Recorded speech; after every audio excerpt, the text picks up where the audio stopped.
So where we left off last time is we got a variety of folks in a variety of trouble. Right now, most of the group is with a caravan of survivors that are going from Herman toward Defiance to see if they can get some kind of shelter there before moving on, possibly to the edges of St. Louis. And that trip, just as a reminder, as I noted these numbers, it's a 14-hour trek. You guys have done 2. There are 12 remaining. In 18 hours total, so 6 hours after they reach Defiance. Oh, no, I'm sorry, it's the same clock. So it'd be, it'd be 4 hours. Then that's when Mars will reach Earth orbit.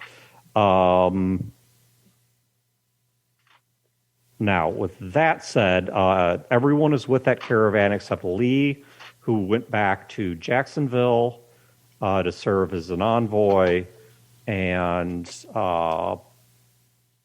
Junior, who went with the guys in armor who, of course, I gave names to and do not know what I did with them. The Secret Service. Hang on, no, I actually have it right here. His name was Douglas Trebor. That was the guy that is with, because there are 2 guys in armor that are basically carrying Junior eastward. What was his name? Sorry. If I'm looking at my notes correctly, it's Douglas Trebor, Trabor. Hey, Dan, I just made a change for myself. Can you do a test in Brodor's Real Game channel on Discord real quick? Sure. Just, yeah. And tell me when you did it. I just did it. Perfect. Okay, Eric, you and we can mute all of those channels. So, because I was like going back and forth between stuff, and I saw something had lit up, and I clicked on it, and then I realized I just clicked on the Brodor Real Game channel. I'm like, so go into the channel and then mute it from there. Yeah, just actually, you don't even have to go into. You can just right click and then mute channel. Yeah, mute. Got it. So that's what I'm doing. Okay, right. So where we ended, Gil had been pulled away from the group. It is the middle of the night. Gil has been pulled away from the group by Max, was up a hill. He got in a couple of shots on his wrist or his forearm, which I did note will have some effect on him. And other than that, so who wants to actually do the recap here? I've got... Brodor still has Mozart for one more game.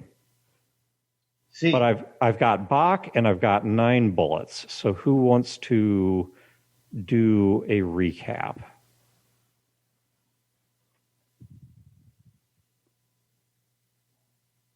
Nobody? We're getting to the climax of the game and nobody's worried. I can... Sorry, I was trying to find my character sheet here. I can do the recap now.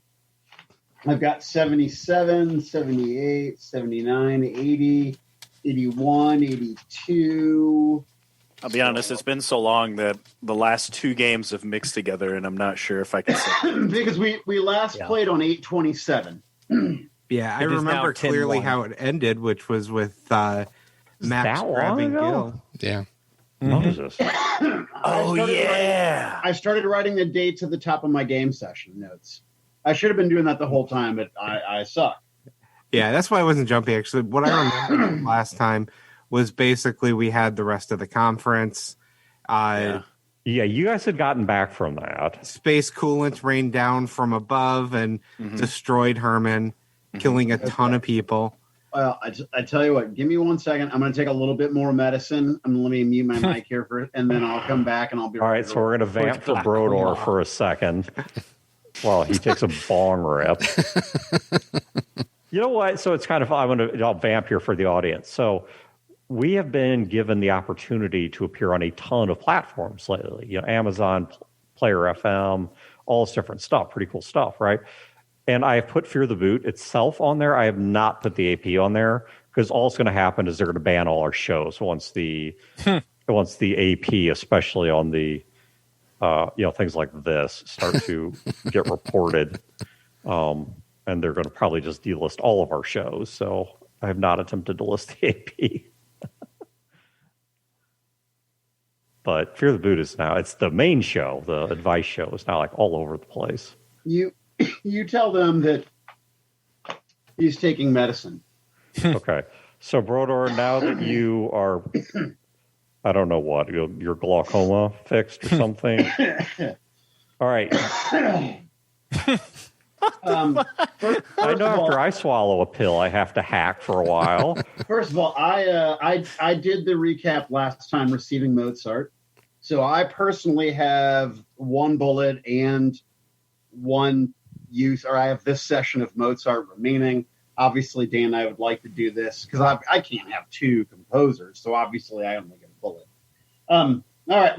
We got a reminder from the listener last game that we also have Sarge, the combat robot. So Yes. shout out to that listener. Thank you again. Maria Nunez Sykes was cryo-frozen, the Secretary of State prior to the nuclear war. Exchange of her is a topic of conversation at this moot that Philip had been whisked away to. During recess, people peel off into groups and they start to mingle. Lee, being the genius that Lee is, knows that this is when the real work is happening. And he encourages Philip to go out and do the same and basically politic and work the room. I make a note that I've taken a piss break fairly early on in this game session. Oh, outstanding. That's the level of detail that we need. Yes, yes. Well, now, Was it his character that did that, or did he do that? You can't There's see no it separation. at home, but I have a thick bulldog clip. These are my notes for this game here. And so I take my addition of walking away from the table very, very seriously. Okay, So if something happened while I was Brodor. urinating, I don't know what occurred, sir. Or Okay. gentlemen, We'll lady, continue with what you do know. listening. Phil and Billingsley discuss where the UPA may draw its eastern border and where Jacksonville may end up with its western border. There's valuable territory in between desired by both. The UPA, the Southern Army, plus its civilian government, is becoming a contender for Jacksonville's attention. What is the potential for conventional war between the UPA and Jacksonville, one may ask? Question mark now in my notes. Billingsley suggests that Aurora may land well west of any disputed or occupied territory, taking advantage of the desert as a natural barrier between forces. Let's see. I had some objectives that I had to do, but we'll skip over the specifics because the audience probably doesn't give any fucks. Gil chats with the power-armored soldier and explains that their target is no longer in town because Philip, he gone. Where did Martian guy go? He gone. Let's see. The target's no longer in town. The soldier proposes a trade, Junior, for an orderly, safeguarded withdrawal from town. So not only will they leave, they will make sure that we are safely, we evacuate town, extricate ourselves, if you will, egress. Yes. And so far, you have indeed found dotted along the way a couple things of small little caches of supplies over the first 2 hours. And you an entire pallet of condoms. What? Right, they get them peaceably, and we. But get do you remember what that was a trade for? For they get Junior peaceably. Yes, they get Junior. Not and without any struggle. So the soldier is pissed about the cryo bomb that Max dropped. Apparently, the soldiers thought that was absolutely foul, dirty pool, if you will. Gil explains that Max is in control of the vessel Aurora, and he's mad as a fucking hatter. Let's see. Oh, yeah, +4. I got a punch to the head. I get hit in the head a lot. I got punched in the head from Tony. This time I hit him first in an attempt to snap Tony out of his defeatist funk. and he punched a girl, as these fucking monsters, savages from space do. These Is progressive, Songbird really a civilized men. girl? Can you even like Well, classify her that way? wasn't a girl. You guys are such fucking savage misogynists. But she's supposed to be Anyway. this badass. She can't take a punch. Now Yeah. she's saying sexism. Come she on. took a punch, man. She took a Misogynist. punch and she takes it. He ranks you just as high as he ranks all of the males aboard. That's and right. if any of them punched him first, Equal He would've opportunity. got it Tony You know- does not believe you, who need says, special treatment. that is, it's okay to hit a woman because they're equal. That's Brodor logic right there. That's foul, evil fucking shit right there. No, he's got a point. Yeah, You can't no. be- It's okay to hit Songbird because she's a psychotic monster who hit him first. You can't Oh my be mad God. at Tony for handing out equal opportunity naps. First of all, Yeah. she is a calculated monster. A psychotic, calculated monster. Okay, can Yeah, we get back but to not the game psychotic. review? Sorry. Basically, yabba dabba dabba dabba do. Junior mods Hearts to carry the orbital transmission array thingamajig, which was super smart, Eric. Well done. Junior and Poe attempt to suss out who's next on Max's agenda. Gil we were gives way off, by the way. Yeah, Junior. Yeah, because who was it? It was Gil. Yeah, right. Gil gives Junior the chip message and summarizes his conversation with the previous mentioned soldier. Gil stands up to Junior, and Junior has to make his own decision. Excellent. Gil never took a bribe. Apparently, he was a good cop. He puts on the helmet to hide his tears because he'd been a bitch. Gil isn't ready to die, but he's afraid he'll kill himself. And Poe admits that he likes Gil. A rare moment of humanity from Dr. Poe we saw last game session. Junior shares the chip with Max, and Junior and Max have a chat. Who's next and why? Dragon. She called the shots. Wrong, Junior. Wrong. The chip message, Senior Agent Douglas Trayborn. We'd like you to complete an objective. Well done, Dan. It was, in fact, Trayborn. The summit is evacuated. Aurora, is moving early. Bunkers are coming online. There's one bunker we know isn't coming online, isn't going to fight against us. You're welcome, says Songbird. Well, I mean, it might come online. It's just nothing will occur. Yeah, exactly right. There's. We actually know of two, though one was only a supply depot. Yeah, I don't know what size 10,000 people is in a military force. I mean, maybe Eric can enlighten us, but that's how many people. And here she is crying about getting slapped by a man. So, no, I did not cry about getting slapped by a man. I said you were misogynist. Trayvor also informed you, Trayvor right now has made no uncertain statement that he sees Max as a sort of insurgent force because he was not okay with the dropping of the coolant tanks onto the town. He was not okay. And also, one of the things that several groups told you does not fit what they expected to happen is they expected the first strike to come from Aurora. And they were going to use active forces from Aurora to help bring online and prepare the forces waiting on Earth. Instead, the forces on Earth are waking up and are not quite fully prepared.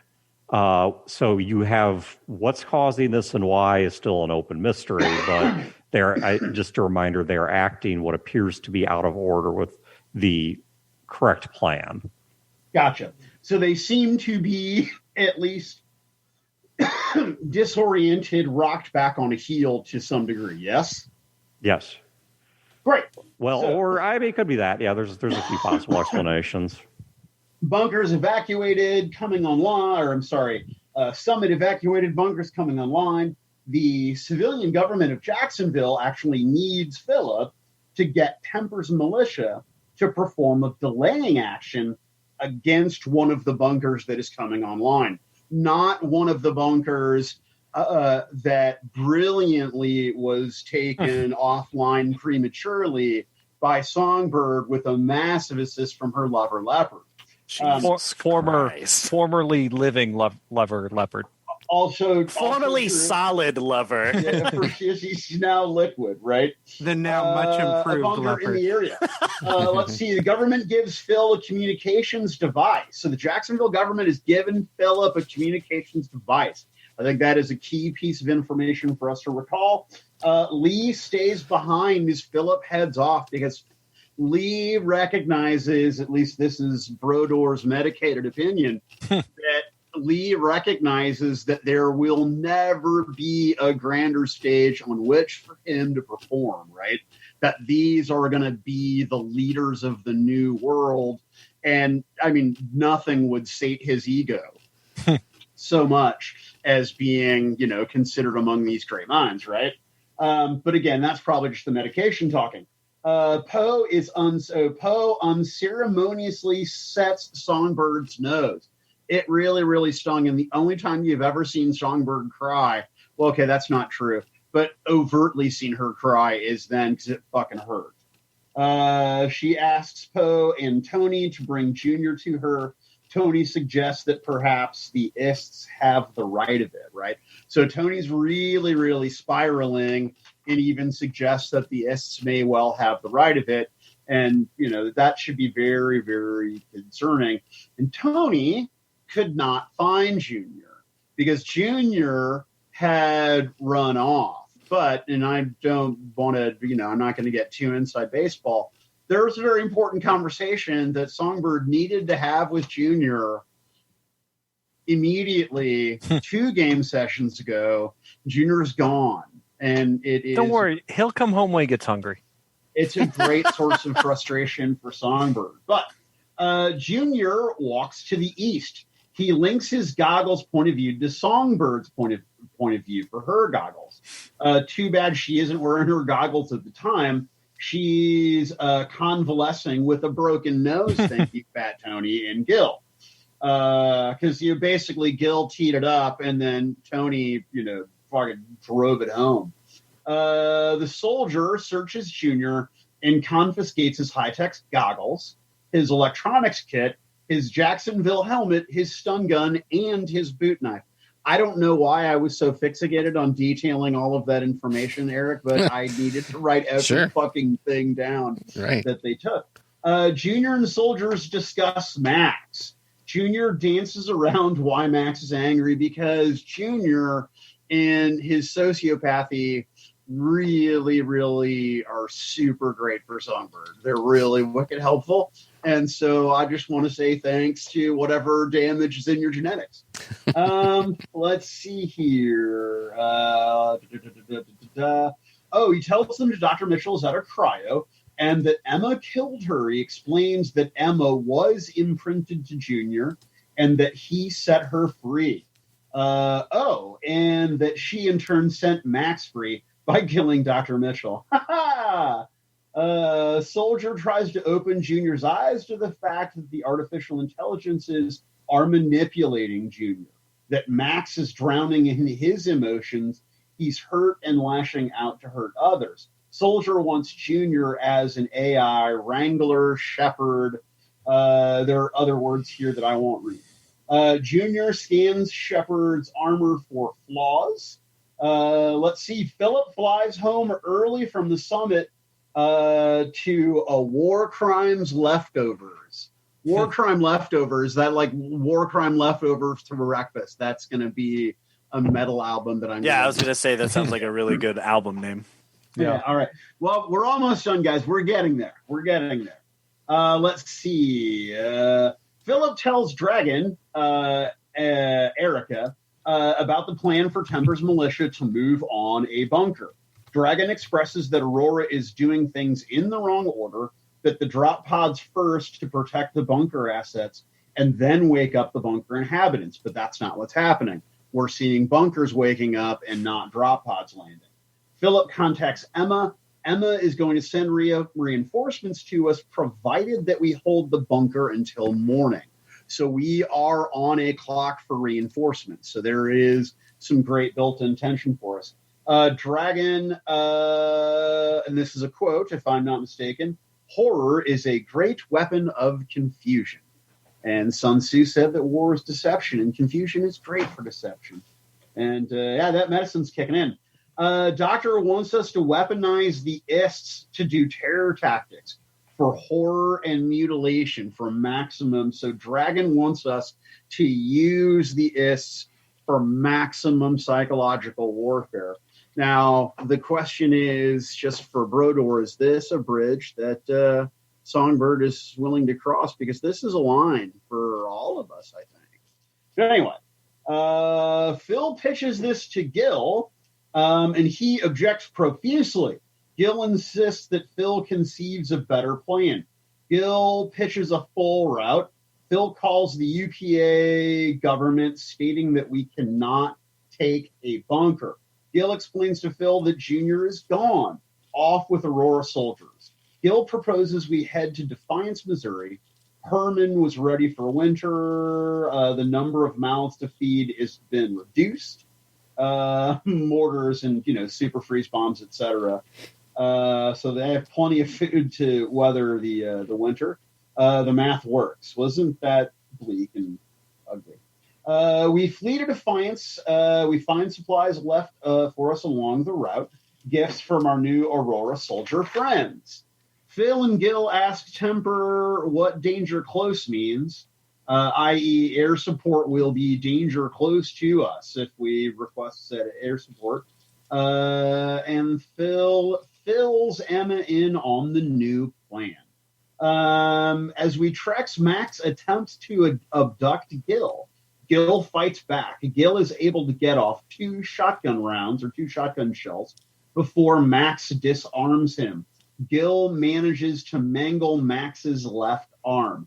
Max, quote, "You broke my body. Now I'm going to break yours." And of course, right as you finally get to the end of that marathon, Wayne disconnects. He's like, well, Mic good drop. game, guys. 5 hours later, I'm out. Gotta go work tomorrow. The one thing to note is this was in your notes, but I just want to underline this, is the plan for Temper to try and delay the bunker was scrapped. All the surviving members of his militia are currently spread out amongst the column that's going to Defiance. So as soon as Wayne gets back, because this is going to start off kind of in a crazy place. In a hurry. Yeah. I actually completely forgot that Gil was about to be massacred in front of us. Well, no, he's up a hill. You guys actually don't even see him. So. How far away did Max drag me by my face away from everybody? Up a hill. It's a wooded area, so 31 feet, huh? 31 feet. Yes, Not 20. that's correct. So I was actually struggling with that question because I was trying to figure out how do I represent that in the game, and I think I've come up with an answer. Once Wayne gets back, I'll explain what that is. Eric, can you pause the recording? I don't know how long Wayne's going to be gone. Okay. So, all right. So Chad's dead. No, all right. Well, here's how we're going to open this up. So Don't Chad kill Gil! I'm dead. All right. So Gil right now is on his back, atop a hill, beyond some woods. From over Dale, across a river. Yes. Now he did shoot his shotgun, though, right? He did fire his shotgun, so we know twice. there was a gun that went off. Yeah. So you guys have heard the gunshots along the ridge. And I was trying to figure out how am I going to handle trying to figure out what it would take for you guys to get to him. At which point, I realized we've got something in game for that, which is speed. And so once you guys start running, I have set a total number you must achieve in your speed rolls to reach firing range. Oh, Dan, speed. We never use speed. Speed's everyone's dump stat. No, man, that's not true. Everyone's like, He's absolutely right for my character. He's absolutely right. This is where it's about to. No, it got used also in the trial that you guys had in Chicago. Yeah, it wasn't very good for me. I got shot by an arrow. we kind of hunkered down and we're like, we can't run. We had to go so slow. All right. So, all right. What I'm going to ask before I get to Chad versus Max is what can you guys, I mean, you heard the shotgun blasts. So that's certainly, you heard 2 gunshots up there. But can you give me any plausible reason? I mean, certainly it'd be cause for concern, but what kind of response would that garner from you guys? And if the answer is, well, we're all going to go running up there to check it out, which may be what it takes to bring down Max, I would like a plausible reason on why you would do that. So I need to get a sense where your guys' heads are at. No, what I would do is look at the very first Tempers Militia guy I see, preferably on horseback. Hey, check that out. Yeah, I would think that because we're in a caravan together trying to go to safety, a shotgun going off is kind of, and it's so close to us, is probably pretty alarming. Yeah, like I said, I would yell for the Tempers Militia guy. I want somebody that actually can fight to go check it out. Okay. So your action is you're going to send a Tempers Militia guy to check it out. Okay.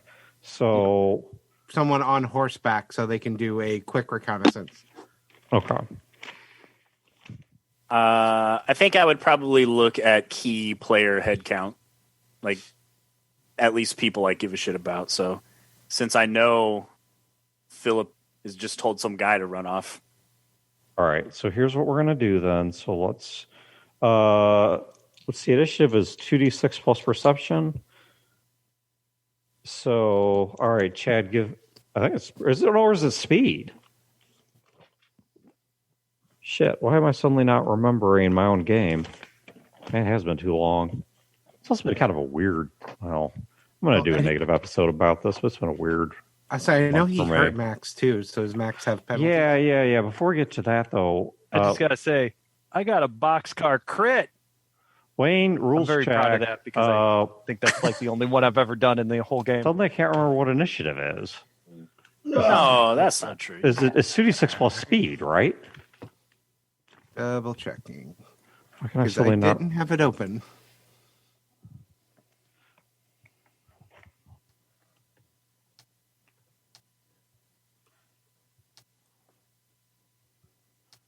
Yeah, so I can't remember. I don't know. 2d6 plus speed. That's what I thought. Okay. So, Gil, give me 2d6 plus speed. Fortunately, for the purpose of initiative, you're going to be, well, I'm going to deal with the rider. Okay. Plus speed? Yes. 6, 7, 8, 9, 13. So, our Gil gets a 13. Max gets a 37. Not saying he won't. I fully expect Gil to die, by the way. Okay, you're not too far off. He got a 23. Yeah, Gil's toast. And the horseback rider, so we'll just call him the Cav. Cav got a 16. Okay.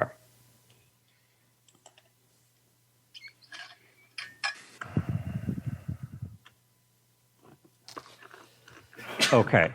First attack. All right. All right. Unfortunately, Chad, he is starting in melee. He has really high stats, but you have wounded him. I mean, not substantially, but still, every bit's going to help. And his first move is one of melee, is one of hand-to-hand combat. So he is grabbing you by the throat in one hand, like in a chokehold, and is trying to pull you up to his face. This will be a damaging choke. Like he's not just holding you, he is actually squeezing.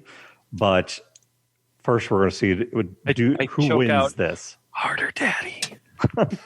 So first, so give me a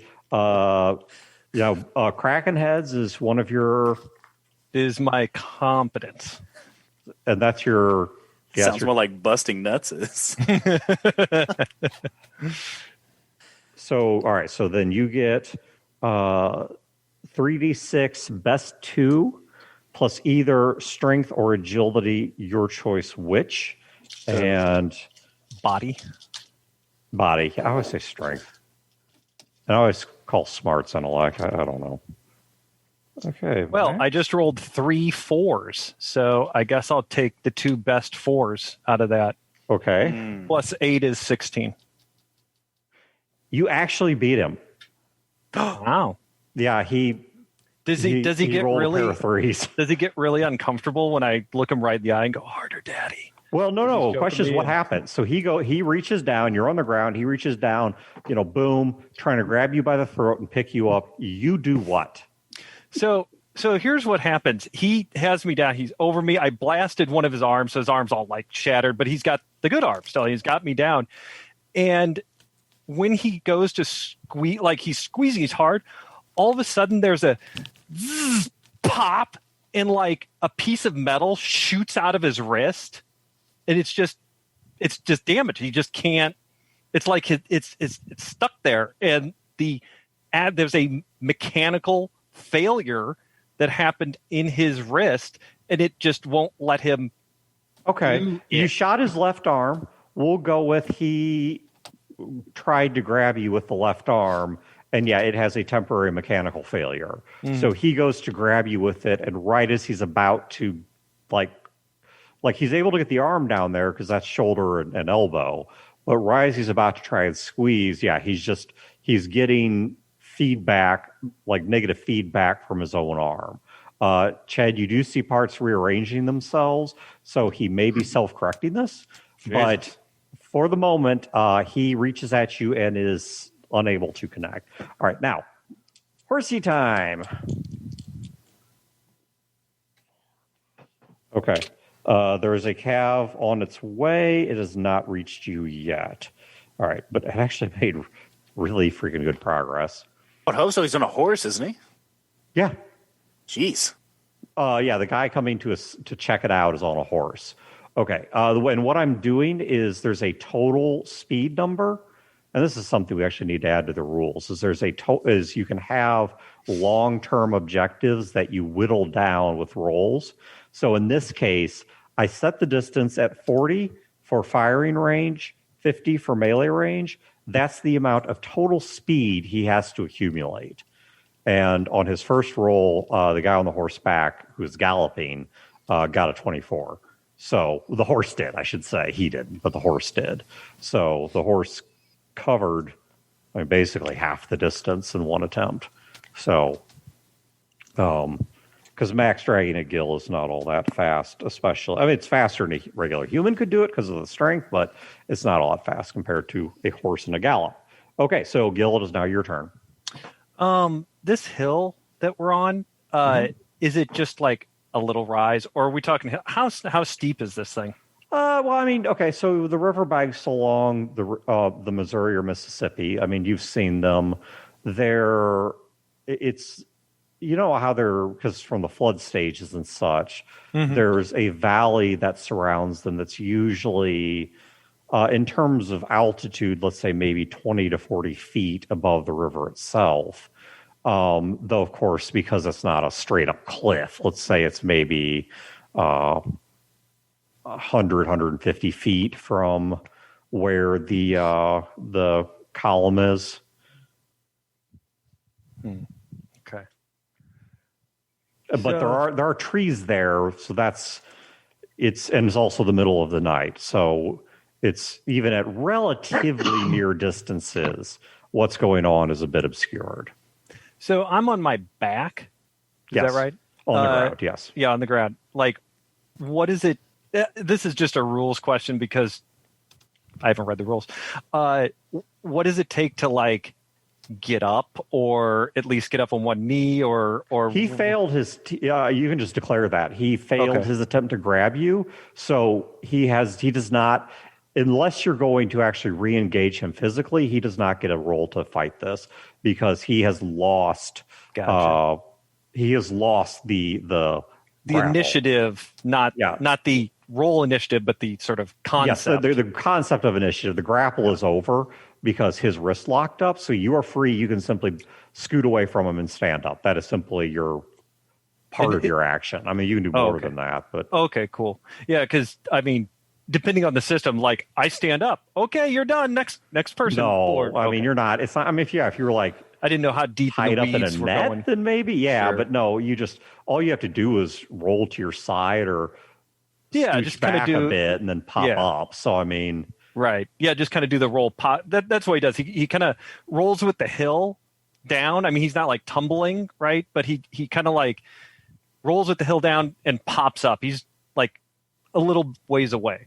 Okay. And he takes his scrap flail, and what he wants to do is just wing it. He's not going doing a build-up, and he wants to wing it around his Max's ankle or legs and kind of do a pull and try and see if he can pull him down. Okay. Back Max him down. will get a chance to counter that. So Sure. give me a melee check. Once again, your choice between body and agility. You're 18. Nice. beat him by 1. So, okay. So you hit him with the flail, and you definitely have it around him. And I'll go ahead and include, because your action wasn't all that crazy. Well, I'll give you a choice. Because I'm trying to figure out what I want to roll here and what I don't. Because what I was thinking, Are you trying to keep it on him, or are you just trying to, just trip him and then withdraw the flail? not even that far.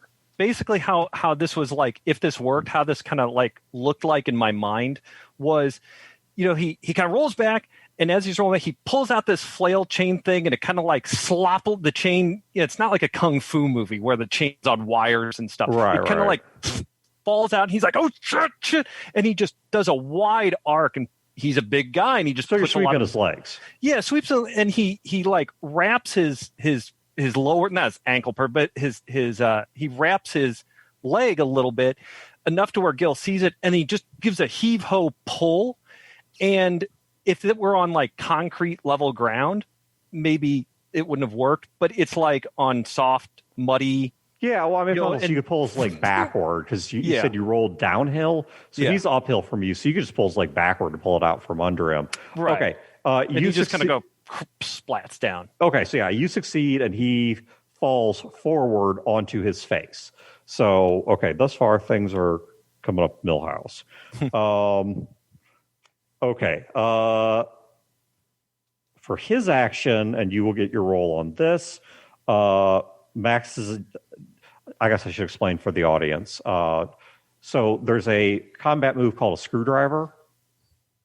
And what so he hands me an orange juice and vodka. That's exactly it. Very nice of him. It's similar to what's called a scissor kick, but basically what it is with him on the ground, he's going to put one leg on Gil's left leg, one leg higher up on Gil's right leg, or if he can, towards his lower back, and roll his own body while squeezing his legs together in an attempt to basically throw him down.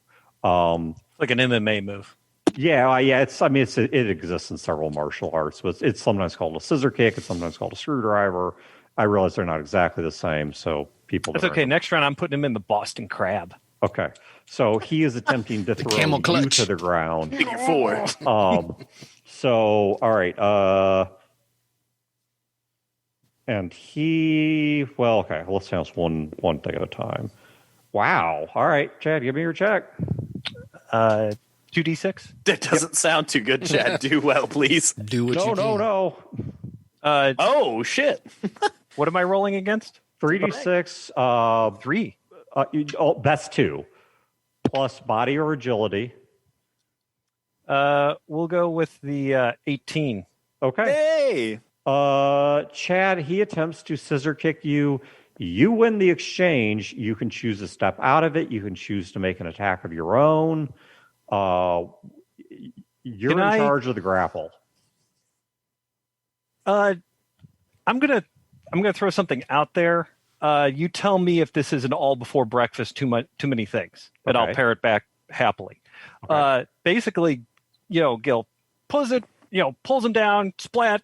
He Max does this sort of MMA scissor kick. Gil's like, holy shit, and he like jumps back, and as he jumps back, he pulls the pin on grenade and just kind of tosses it at Max. Oh shit, that's really close to you. Yeah, well, and All right, he's so tossing this- it, and then but this is the all before breakfast thing of, he jumps back and tosses it, and he ain't stopping. Like, even if it means that Gil like just jumps backwards down a hill and does this Three Stooges tumble down. Okay, I mean, if you're anything prepared to get if away. you're prepared to accept giving up bodily control, I will allow you to roll away from the grenade. Yeah. But this is going to take away part of your action on your next turn because you're going to have to spend part of it recovering.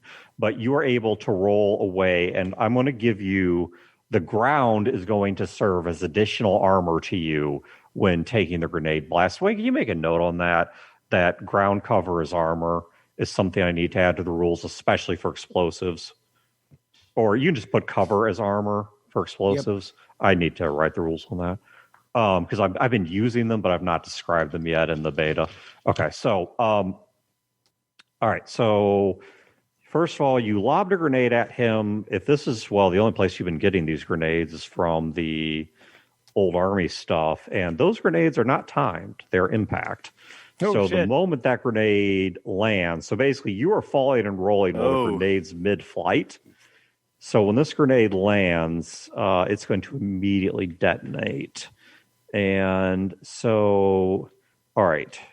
Now he does, of course, have natural body armor. Did I give you guys damage on those grenades? Let's see here. No, I'll have to look up what it is real quick. I don't think so because we've never used any. I have 4. Yeah, 4 grenades, but I have no damage listed for them. I thought you had given it, but it was a while ago. Yeah, this is kind of the people listening to this, if they're listening to the episodes rapidly, have a better sense of the continuity of our game than we do.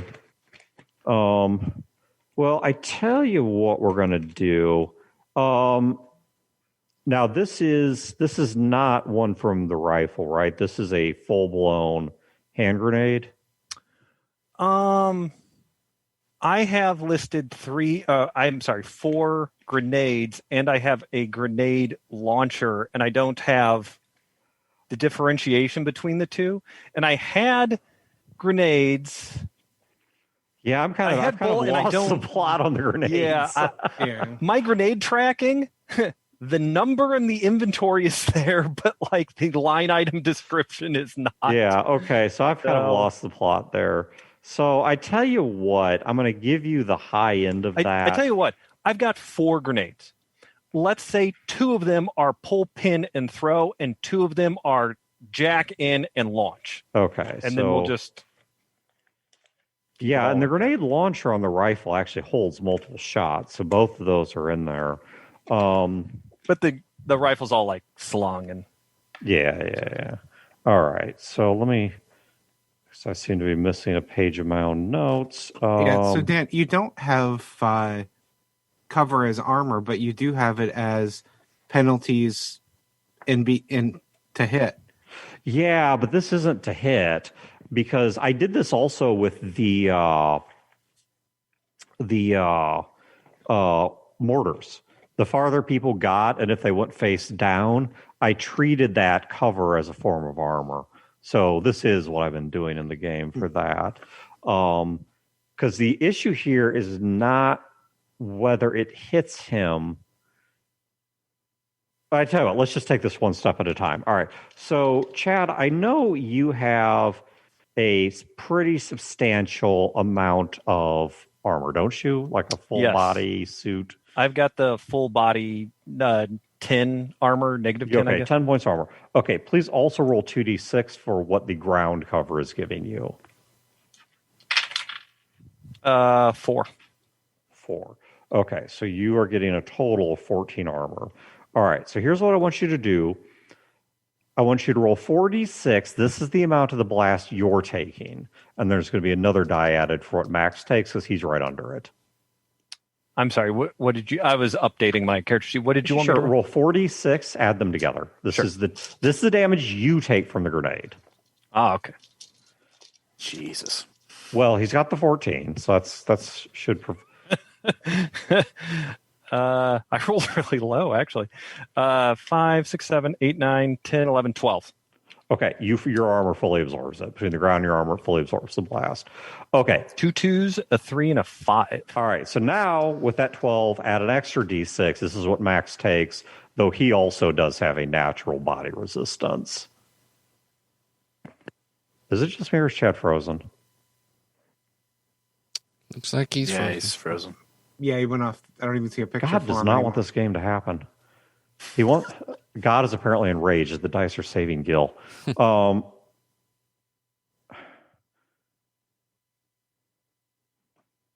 Eric, can you go ahead and just pause the recording? Okay, we're in pause. So Chad, you rolled the 12. I need you to add another d6 to that. This will represent, because he's closer to the explosive, what Max takes. And he does have a pretty tough body, but he does not have the cover protection that you did. And you only want a single d6? Added to the 12, yes. Oh, add to 12. So that would be 14. No, he's not going to take one d6. Yeah, a grenade is weaker than a punch. I was kind of wondering. But yeah, so I rolled a 2. Okay.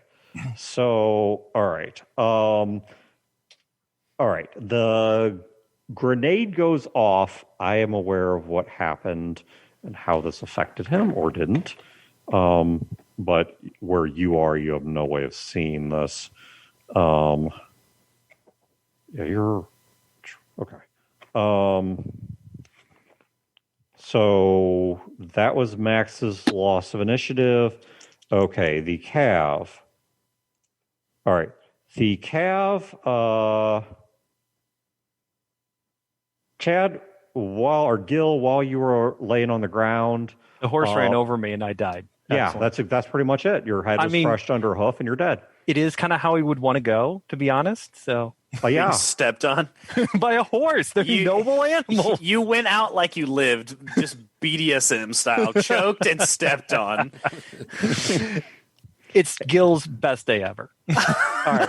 It's like Christmas. As you are laying there, a horseman with a lantern hung from the horse comes riding up. This is probably something that you would have heard if not for just the adrenaline and how quickly fights occur. I mean, let's keep in mind that it may take us a minute or 2 or 3 to resolve a round, but these rounds occur in seconds. Right.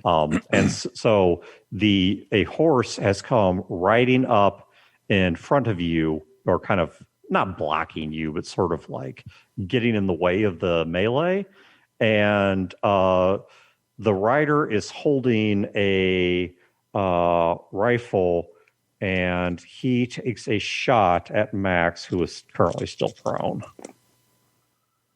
Okay, that definitely. So what did the grenade do to him from like an RP standpoint? I don't need to know hit points. Just you have no idea. He was on the ground when you threw it. Oh, so okay, gotcha. Until he stands up or you go to him, you'll have no idea what it did to him. All right, so he is going to get a crit on that. So he gets extra die. And I assume these guys heard the explosion too. Yeah. Okay. So just, I will give you guys at the end of this round, I will query the group down at the river to see if this changes anything. Oh, actually, something I need to tell people down at the river anyway. So that is a total of 9. So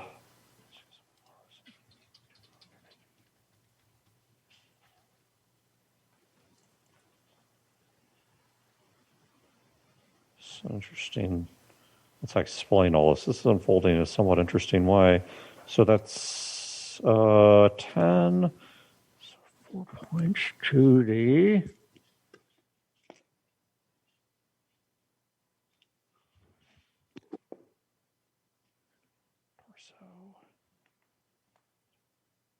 Okay. So he fires his rifle, and needless to say, it's fairly loud, and then pulls the bolt. It's a bolt action rifle. I guess I could have. You probably knew that when I said pulls the bolt, and sets up the next round. Gil, it is now your turn, but once again, you're going to lose part of your action because you're getting yourself out of the physical mess you are in, Right. from having just tumbled down the hill and probably disoriented yourself, bruised yourself, maybe dropped a few things, rolled over a few things like a flail that aren't fun to roll over. Where'd this cactus come from? We're in Missouri. I'm not going to give you any damage, but it is right. Your It's action chaos. must be simple this round. Yeah. I mean, I stand up. Okay. And so orient myself kind of defensively. I'm Okay. ready to come out swinging sort of thing. I'm not just like, where am I? okay, so the guy on the horse briefly glances down at you, but only like for a split second to make sure that A, you're not okay, and B, you're not a robot about to stab his horse or something, and then very quickly looks back to Max. He's lining up his next shot already. Okay, so we are now at the end of their initiative round. So let me ask people down at the river because, first of all, so this is going to be Songbird, Philip, Dr. Poe, and of the PCs, that's it. Can you guys please give me a perception check? Broder, you may use your ranger for the 3d6 because identifying, and don't forget to unmute yourself, Broder. 17. What are we rolling? 2D? 2d6 plus perception, unless you have something that would help you with this kind of thing, which I believe only Broder does.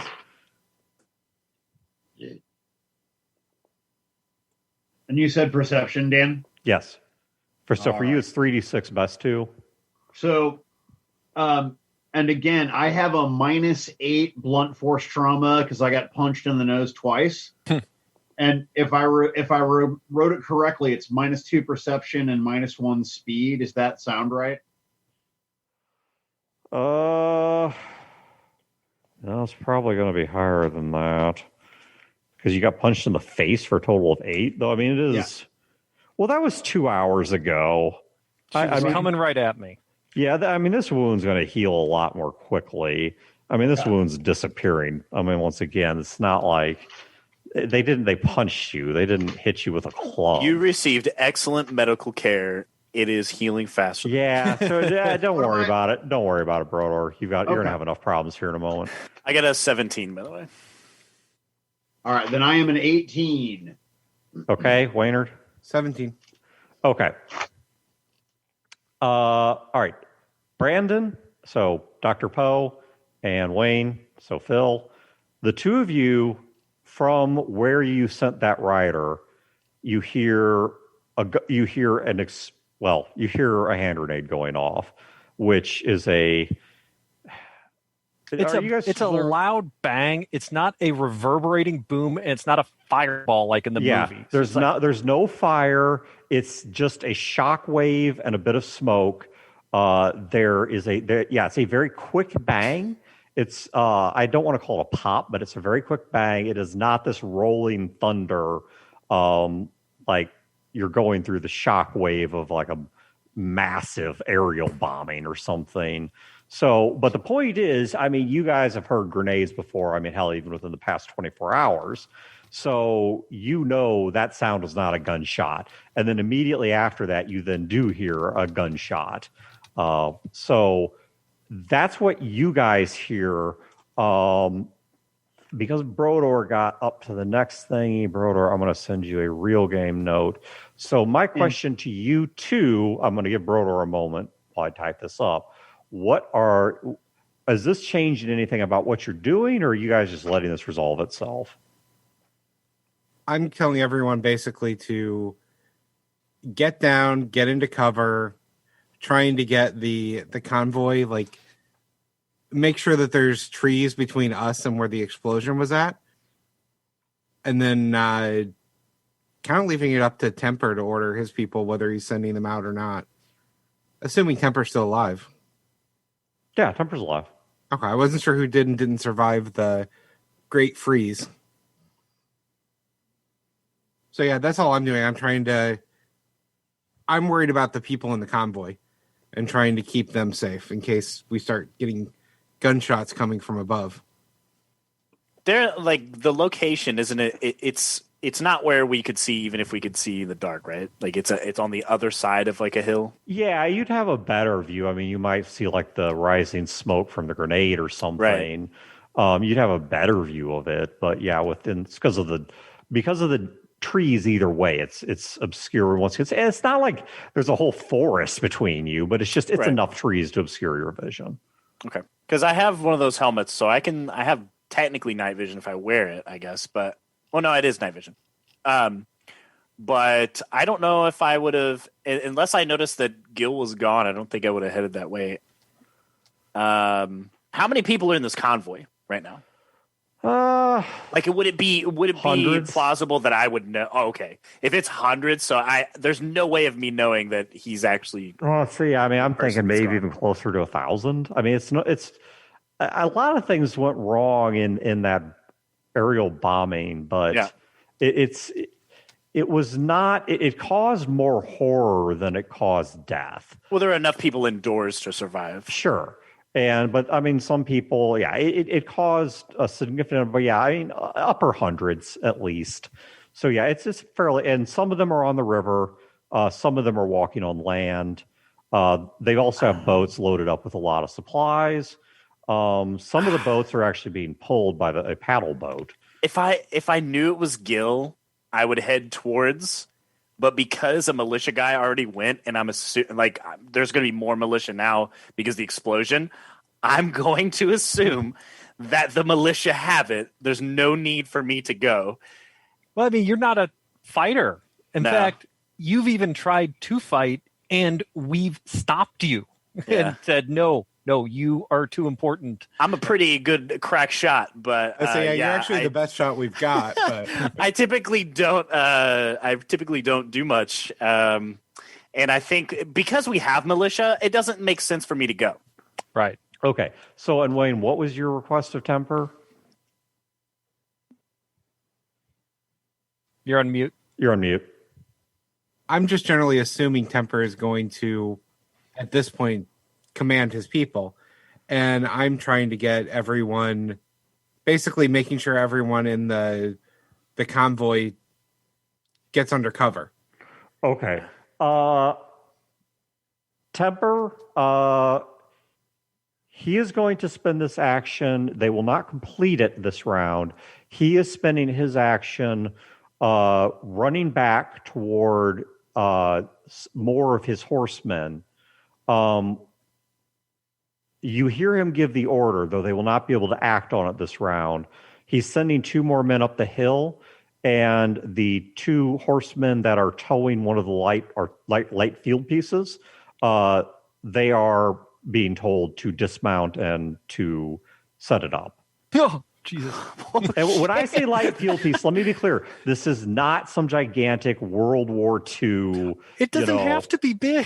200 millimeter, I mean, it death could be just like a machine. 50 cal machine gun, and that Yeah. already is Right. a pretty big And deal. one of them is taking some paint and writing Gil on the ammo as they load it in. Yeah. I mean, it wouldn't be the first time. Yeah, I say, so when I say light field piece, I realize the people listening can't see this, but for your sake, I'm talking about more something. I mean, it's a little bit less old-timey looking than this, but this is the basic idea of something like, say, should we use this? Yeah, this is pretty good. Yeah, it's probably a little big.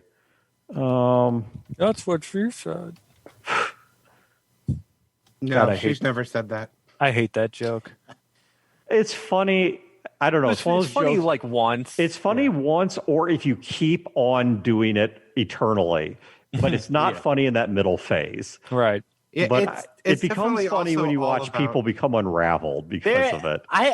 It's all My- about the delivery and the timing. and Yeah, it's you don't it's have the definitely delivery, or the timing. Right. That's exactly it. There are certain times where it is gold. But if you're someone who just does it all the time, it's like, yeah, I get it. You can say that after everything. But Yeah, so if you guys at home just Google Civil War light field piece, you'll get a pretty good sense. I'm going to give these guys an actual image. Is this like Gatling gun? Are you setting up No, a no, Gatling no, no, gun? no, no, Is it a no. brass cannon? Closer. Yeah, I It is mean, a brass cannon. Oh my god! yeah, that's what I mean by a light field piece. These are it's light artillery that can be, you know, it can be drawn and operated by a relatively small crew. So it can be that this can be handled by 2 to 4 people. This is Or not some one ogre. gigantic. This is not some gigantic like broadside cannon, much less some. I mean, it's you what know, I use to protect my house. So, you know, Yeah, like I said, nothing. roll it out, point it front Certainly, door.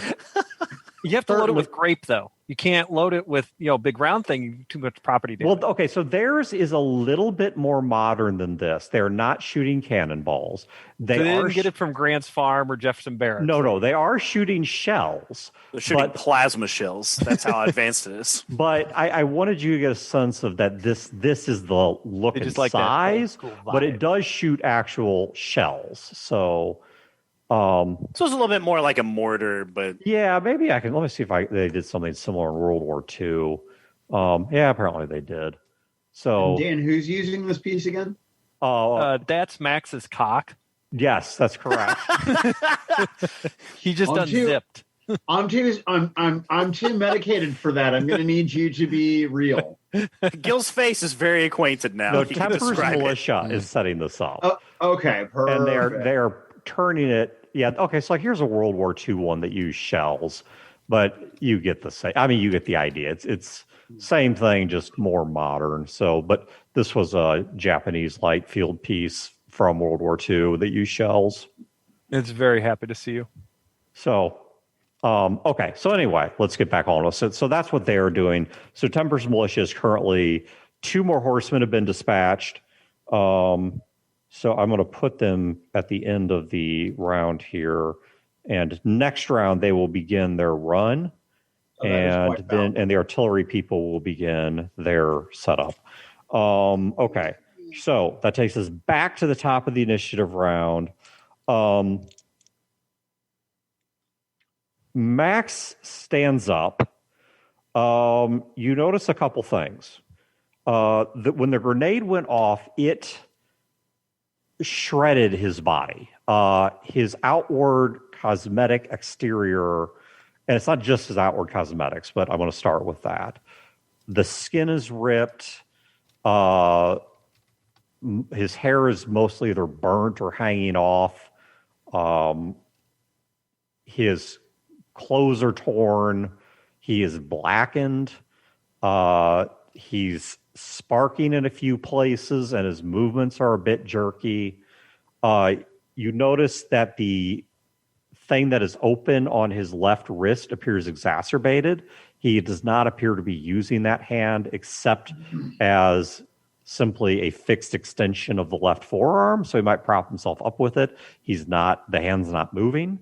There is also, from where after you threw the grenade, it looks like the bullet that the Cav guy shot found its way into one of the sort of bits of shred or shrapnel that was left by the grenade and has hit something internal.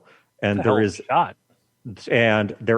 a light colored, not like milk, but a kind of a mid-shade colored fluid that's leaking from it. I know what it is, but none of your chemical guys. So I'm just going to, well, your characters are not. So I'm going to leave it at that.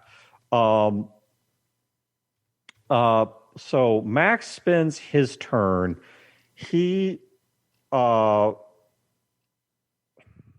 I'm going to say run here, but I'm putting run in somewhat loose quotes. He's lumbering a lot faster than an injured person could, but it's not like this is a clean, Usain Bolt sprint.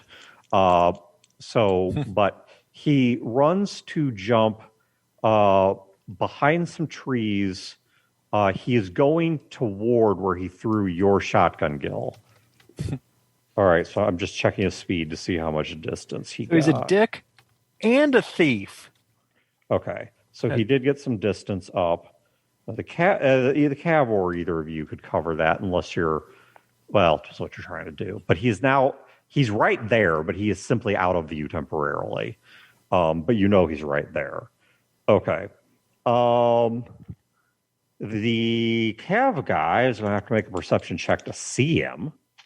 Let me actually also see how good of a job Max did of hiding himself. So, okay.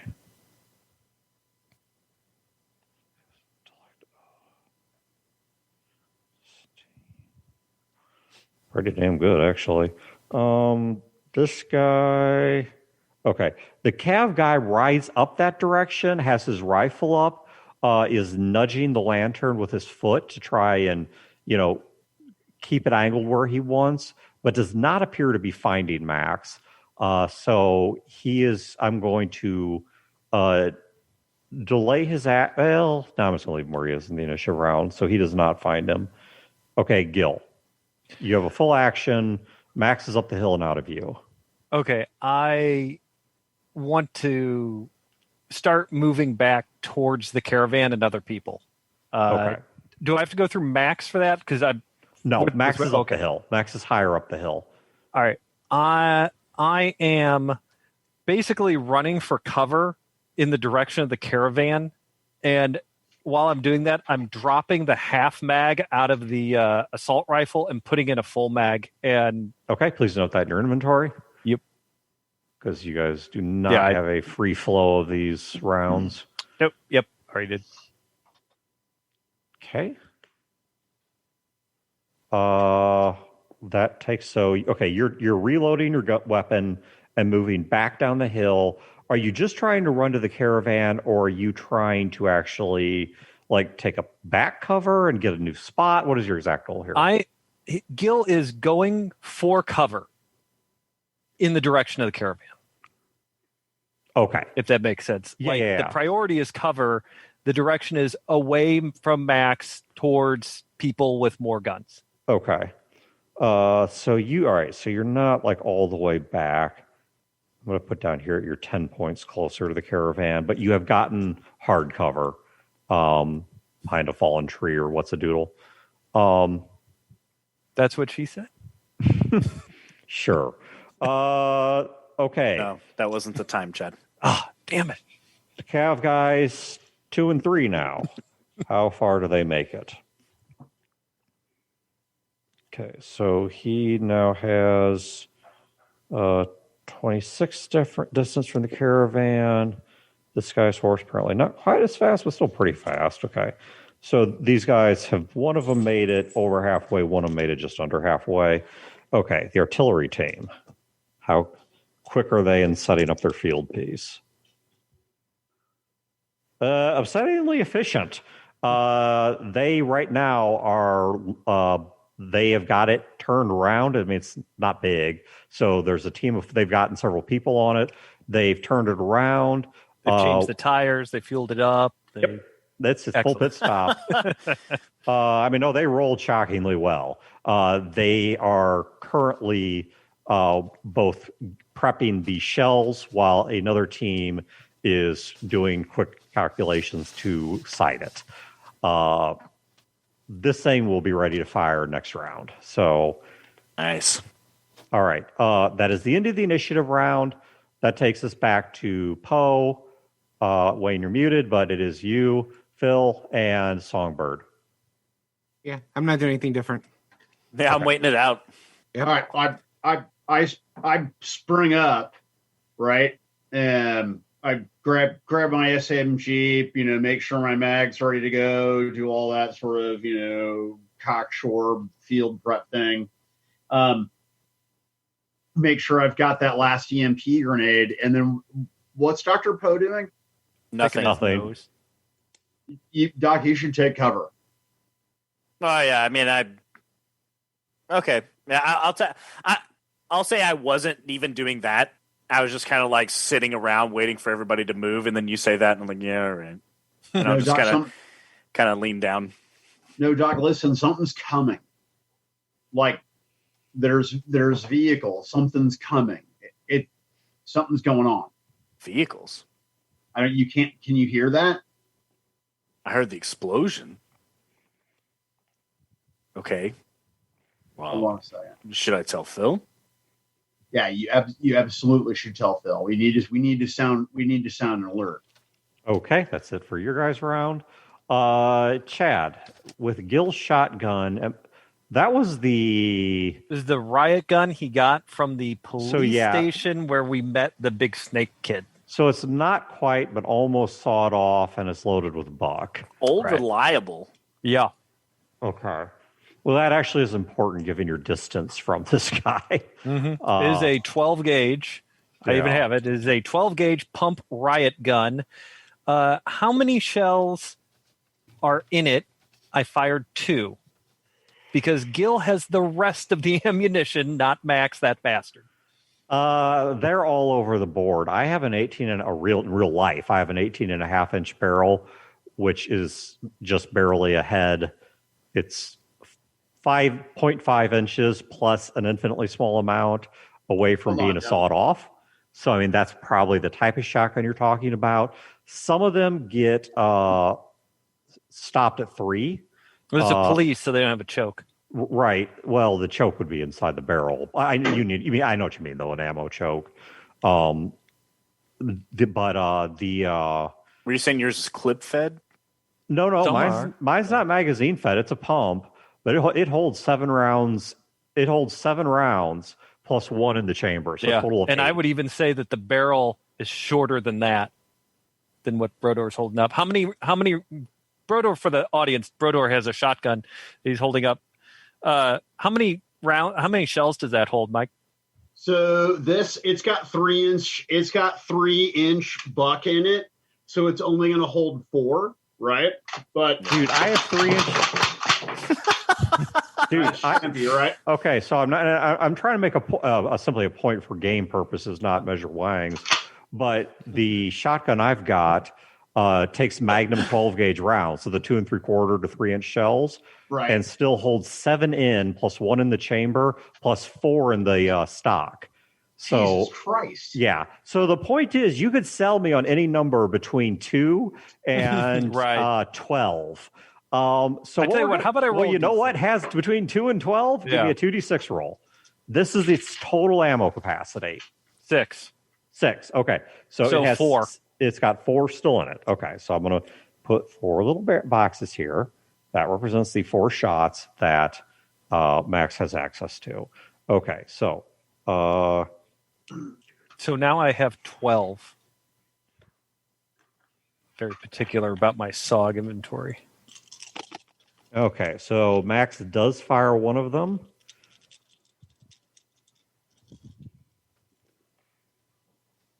So what that hits.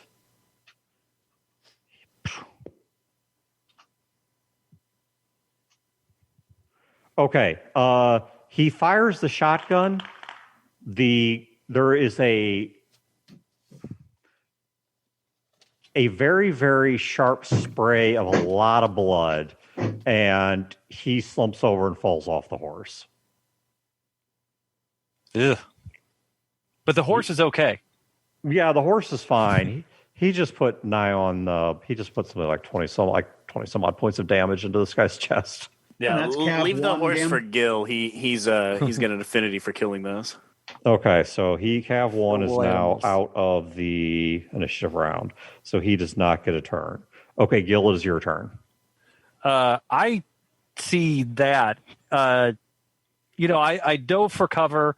I kind of probably glanced around. Maybe even Gil was about to yell, get the fuck out of here. Saw him just turned into a paste. The horse is probably going crazy. Did Gil see even close to where the shot came from? Give me a perception check. He did have to emerge a little bit to do it, but he also moved again. It's possible. 9. It's no. All right. Wait, was the roll 9 or is your total 9? My total is 9. I rolled 4 and I have a 5 perception. I'll say if your roll was 9 and you have a perception of 9 as well, then yeah, okay, I might give it to you, but no.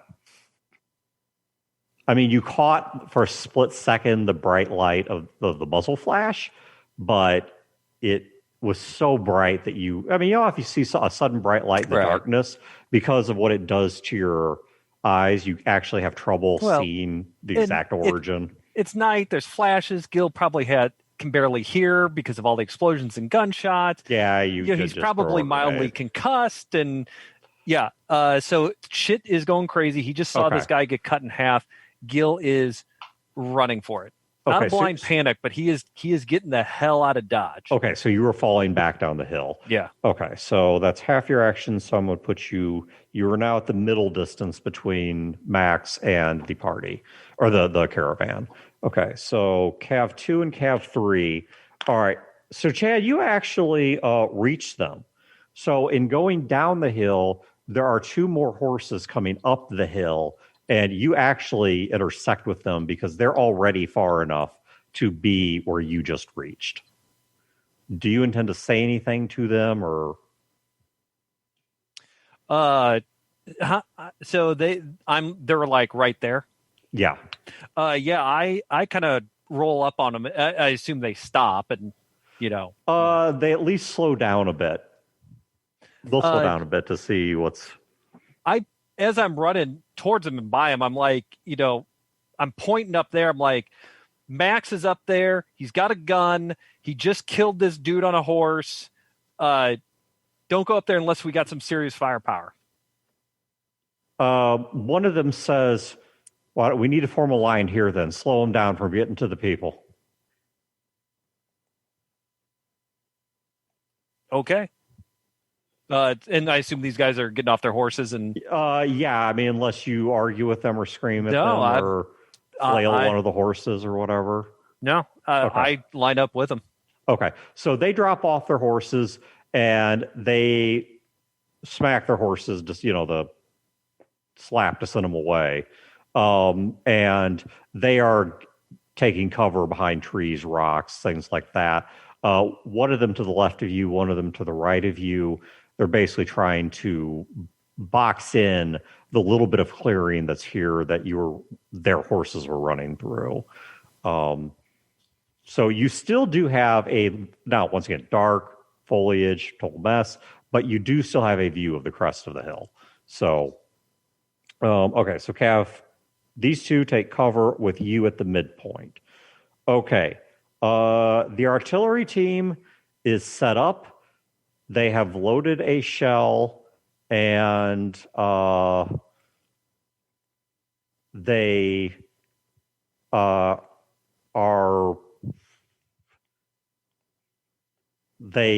looking towards Temper. Phil, do you want to be near this? You're on mute. Sure. Yeah, no. No, so I think I'm concerned about the town people. Okay. I'm just making sure everyone is getting in their cover in case we start getting shot at. Okay. He stops him. He kind of holds a finger and out to him and says, "Hold fire for the moment." And he points to another one of his scouts and says, I need firing information on what's going on up there. And they hand him a flare gun. This is a guy on foot this time, and they send him headed up. So let me roll his speed. Oops, to see how far he gets. So he makes it a total of 15. Okay, so he's not nearly as fast as the horses, but he has made it a distance of 15. Okay, so actually, I do have a question though. He only has to reach 20, so he's already halfway there. Okay, so I've got one of those helmets as well. So when I hear the sound, I would naturally put it on so I can see things kind of at night and see if anything's coming. Would I be able to see if there's any like radio signals or anything? Ooh, I don't know if the helmet's that sophisticated. I mean, you can start channel scanning. I mean, and he's done enough with it at this point that he would know how to switch through channels. Okay, do you have any... I'll give you a roll in anything, but out of curiosity, do you have any skill that would help or hurt you when using technology? No. Okay. Then just give me a straight 2d6 plus smarts to see. All right, 16. 16. Okay, I'll give you enough on that. That the signals are bouncing across, like you only are catching bits here and there. I don't know if you would know that this is part of this is one of the steps of communication scrambling, but there is definitely something being sent across channels that's being sent pretty close to you, like not next to you, but within this immediate area. Yeah, that's really all he was looking for. Is there some sort of signal out there? And then he'll run towards Temper and just be like, whoever's out there, they've got technology. They're communicating. Waiter, can you give me another 2d6 plus perception? You're going to have to roll pretty damn high because you didn't say you were looking for this. 17. One shy. Okay. So you run to Temper and say they're communicating. Okay. From the west of the caravan, so coming up along the Missouri River, you don't hear them until they are right on you. That's partially because of electric engines. That's partially because these are relatively light to begin with. Damn you, Elon Musk. But the main thing you're hearing is until they get really close, like I said, you don't really even hear the engine at all, but you do hear the sound of ground being kicked up, twigs being broken, leaves crinkling, and coming through the darkness. And I mean, they are just on you like this. They just appear out of the darkness. Are a handful of light attack vehicles. Basically, think we're talking pretty much like dune buggies with guns on top. These look to be pre-war technology. They do not have headlights on. And they come upon the caravan, immediately opening fire. All right, so machine gun fire begins ringing out. Fortunately, they're not really doing all that outstandingly well, but firing into a crowd of people with machine guns is still pretty easy. Okay, so shots begin ringing out, and I'm going to give some luck. Okay, so as the shots begin firing out, you see the shots just raking into the crowd. I mean, these guns are just lighting up. And it's loud, and it's also loud because of its proximity to you. And in fact, you have to dive out of the way to not be run over by these things. They are moving fast, and they are right on top of you before you even hear them. The machine gun's firing. They strike several places. You see a total of, you see several people drop to the ground, probably dead. This is not like a, light machine gun. This is pretty, this is a big enough thing. You see several people drop to the ground.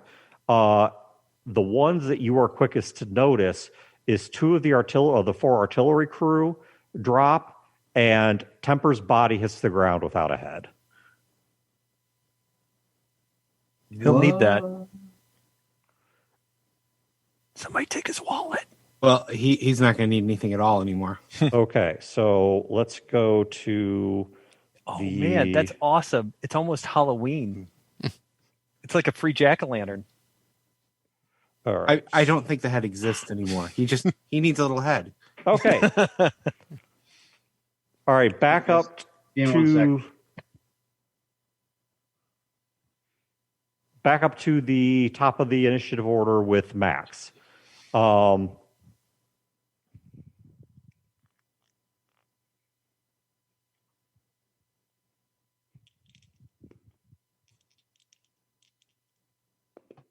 Back.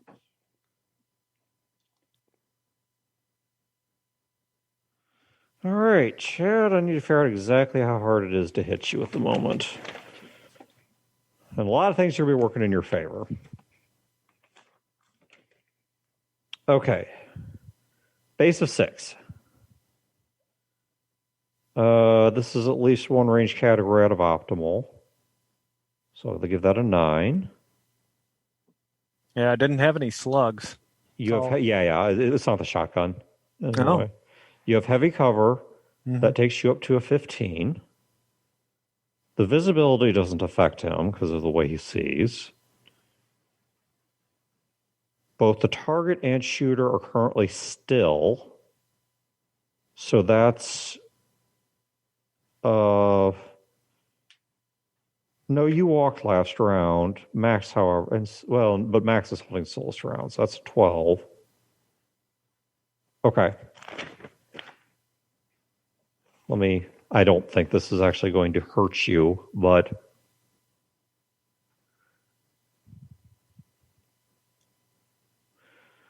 Yeah, I don't think this is going to do any damage to you. Well, maybe. Okay, Chad, you take a 1-point hit to the head. With my armor? Yes. Okay. It would be worse without your armor. He actually might have just killed you without your armor. But you just take a 1-point hit. All right, so what you see is... I mean, of course, in the darkness, you don't see this at first, but once he gets close to you, you notice a dark shape blocking out part of your vision. Max has simply thrown a rock at you. What a dick. The rock bangs off your helmet enough to actually give you a really light head injury and drops to the ground right next to you. There appears to be something written on it using the fluids that are draining from his own chest. He's so gross. And by the way, by this point, you hear the machine gun fire down by the river. I don't even look at the rock. I just how close was Max? Like, did he wing that? Like from the 50-yard line, just I mean, not quite that far, but it was impressive distance. Sure. Was it enough that we could see him and return fire? You could ballpark where he is. You're still going to need to give me a perception check to actually find him. I'll go for the perception check. Okay, so yeah, it is your action. 10. No. What is your perception? -5? 5. It's Okay. 5, but I've been rolling super low on that. Yeah, I was going to say, holy shit. Okay. I grabbed the other two guys, and I'm like, let's pull back. We got to get back to them. There's something going on. So they begin withdrawing back down the hill. Yeah. Okay. And again, we're like guns out. We're like looking for an attack. Okay, and you could hear the machine gun fire just tearing it up along the river, and you could hear the people screaming. So as the Cav guys start backing up, you cross paths with the scout who's coming up. Our scout? Yes. Okay. So the two sort of like cavalry, they're off horse and they're making their way back down the hill with you in sort of a slow withdrawal. There's a foot scout from Temper's Militia running up the hill. Whatever cover you happen to be occupying at the moment, because I'm going to assume you're maintaining some level of cover as you go down the hill. Yeah, absolutely. He drops into cover with you, and he's holding. You can see he's drawing a flare gun, and says, "Can you ballpark where he is?" And is the target clear? Is target clear? I say yeah, and I give him the information. Okay. He raises the gun before he fires. I want to make one more perception check to see if I can get closer or spot him or anything. Because so you're not looking for him, you're just looking for a ballpark on him. Yeah. Okay. I'm not looking to put a bullet in his eye. Okay. You're just trying to get a sense of where his movement is. Is this asshole going to pop out in front of us? Did he come completely around sort of thing? Yeah, all right. Give me this one's relatively easy. Good. 15. Okay, and you finally rolled well. All right, you still don't know exactly where he is, but based on just the occasional noise of a snapping branch, or you see something moving a little bit, he is just over the crest of the hill, kind of moving along the edge of the trees. He does not appear to be chasing you. So you at least know ballpark where he is. Okay. You don't know down to the, once again, you can't put a bullet in his eye, but you do have at least a sense that he is in this, like, let's say, 12-foot diameter circle. I turn to the guy with the flare gun, and I'm about to tell him like where the ballpark is, and I'm like, what the fuck is going on down at the convoy? He says, I don't know. And well, then I grab him. I'm like, well, fuck this. Let's hit whoever's hitting the convoy. And Gil gets up and he starts running. Chad, give me your social. You may use your presence. Yeah, your terrifying presence or whatever the hell it is. Because this guy is not inclined to break an order. Ooh, he rolled pretty high. Okay, so I've got. Does that mean what is it's a reliability? What is that? Any one is automatically re-rolled. You cannot roll one. Gil rolled a 16.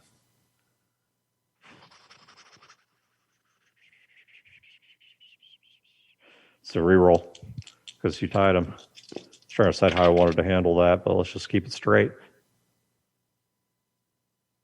15. 15?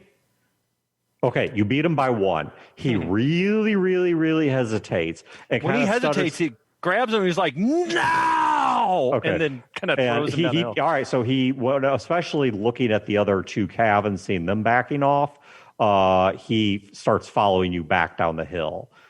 He is stammering out something about, I was told to stop him, but he follows you. He's complying. Okay, so the artillery crew is currently scattered and attempting. I mean, these are trained soldiers, so the artillery crew is scattered. 2 of them are dead, but they're attempting to regather at the field piece, which they're able to pull off. So they're able to remuster and grab another person or two, and one of them yells. One of them is yelling and pointing, and they are now turning the field piece toward, well, unfortunately, into the crowd, but at the vehicles. Okay, so now they cannot fire this round, but they are leveling out the cannon and aiming it up the column at the vehicles that are passing through. Okay, your guys' action, then the vehicles go. So this is going to, when I say your guys, I mean Poe, Philip, and Songbird. Does Temper have a weapon on him? Yeah, he had both a rifle and a heavy revolver. Okay. I'm going to run over and grab a weapon because I have no guns. Okay, so Wayne, please note. Philip, no. That Oh, you it's have not a good idea at all.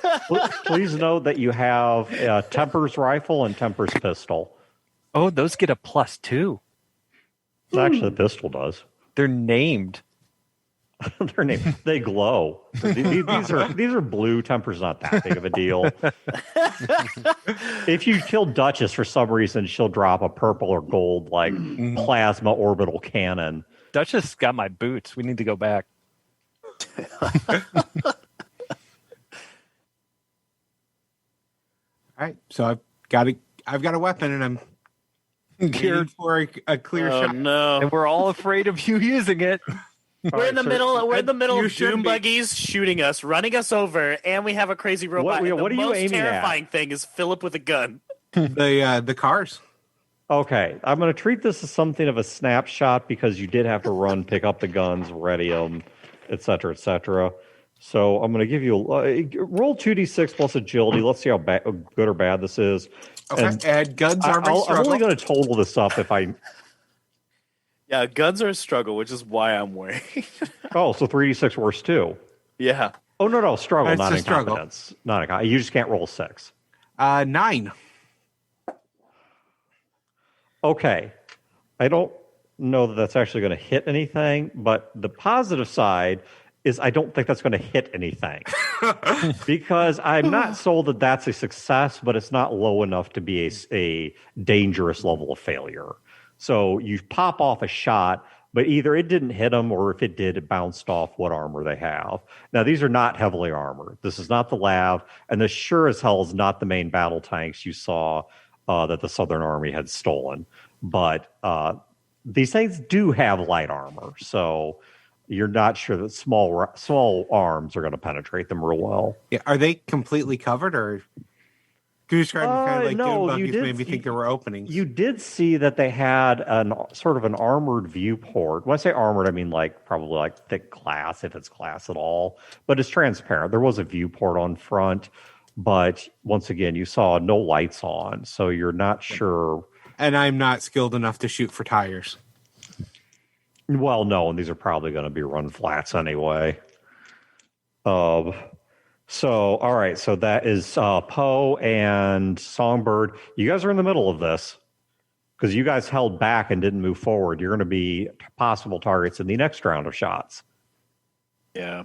I was moving towards cover when she told me. Yeah, I'll give you cover if you want to take careful cover. I'm assuming that's what I was in the middle of doing. So if that takes up the rest of my round, me moving towards safety, I guess. No, I mean said you were already doing it, so I mean you can finish up moving to cover. Okay. I'll let you take a relatively short action as well. Can I shoot my attached grenade launcher? You could, but it would just damage your gun. Oh, that sucks. I'll be right back. Yes, you can. All right. I will shoot in one of these cars. Okay, Vehicles. so let's work through the numbers here. So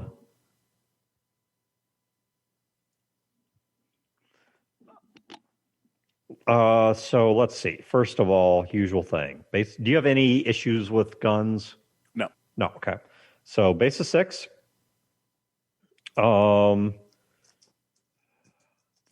They're fast moving, but they're within optimal range. So I'm not going to deal with an optimal range. We'll deal with this from a speed thing. Same. There's no cover. There is poor light, so I'll take that up to a 9. I would call this severely impeded, except that the caravan has so many lights, so many lanterns, torches, whatever, that they're actually providing a fair bit of light. So, but and I'm wearing that helmet. Okay, so then I'll negate that completely. So space of 6. Okay, the target is moving really freaking fast, though, in and amongst a crowd. So that's where we're going to start stacking up the penalties. So let's say I'm trying to I'd be leading my target, but let's say I'm either trying to hit it or I'm trying to create, like, I don't know, some kind of obstacle for it. Like I'm creating a divot that it'll run into or something. Like I'm trying to impede them from moving. Pick one. Let's say, because it'd be hard to hit, I'm trying to impede their movement. Okay, so you're going to try and put one of these, say, in front of them. Yeah. To blow up the ground. Okay. Right. Okay. So your target number is a 12. Okay. Do not miss this, because if this this hits somewhere and it's going to start scattering. So I hit exactly 12. Okay, then you hit what you wanted to do. All right, so now there's going to be a check by the vehicle drivers to see what happens to them in the explosion.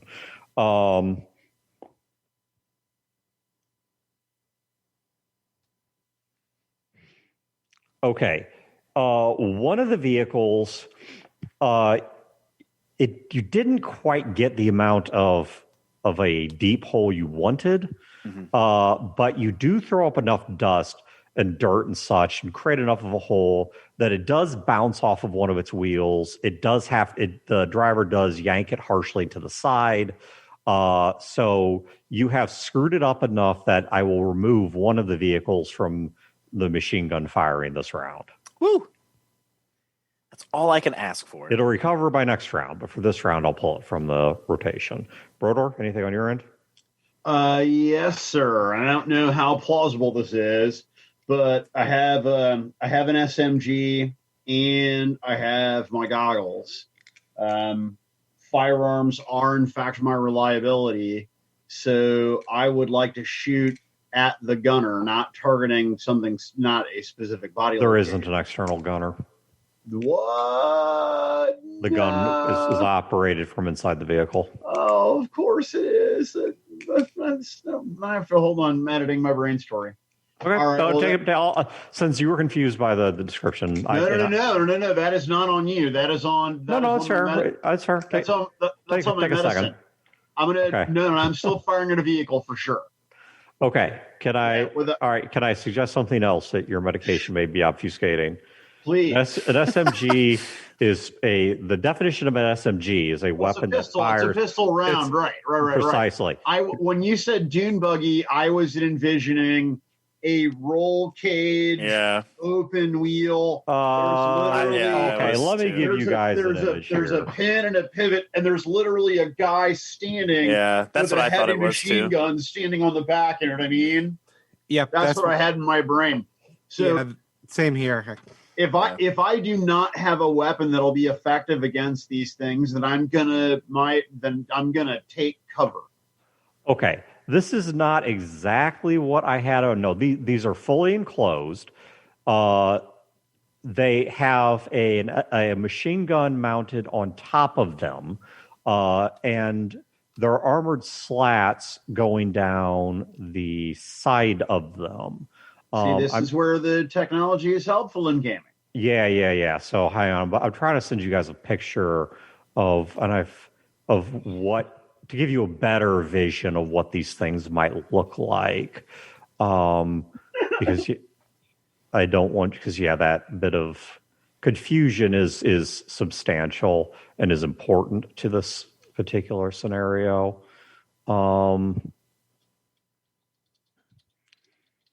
All right, so you are, but while I'm looking that up, so you are simply taking cover somewhere.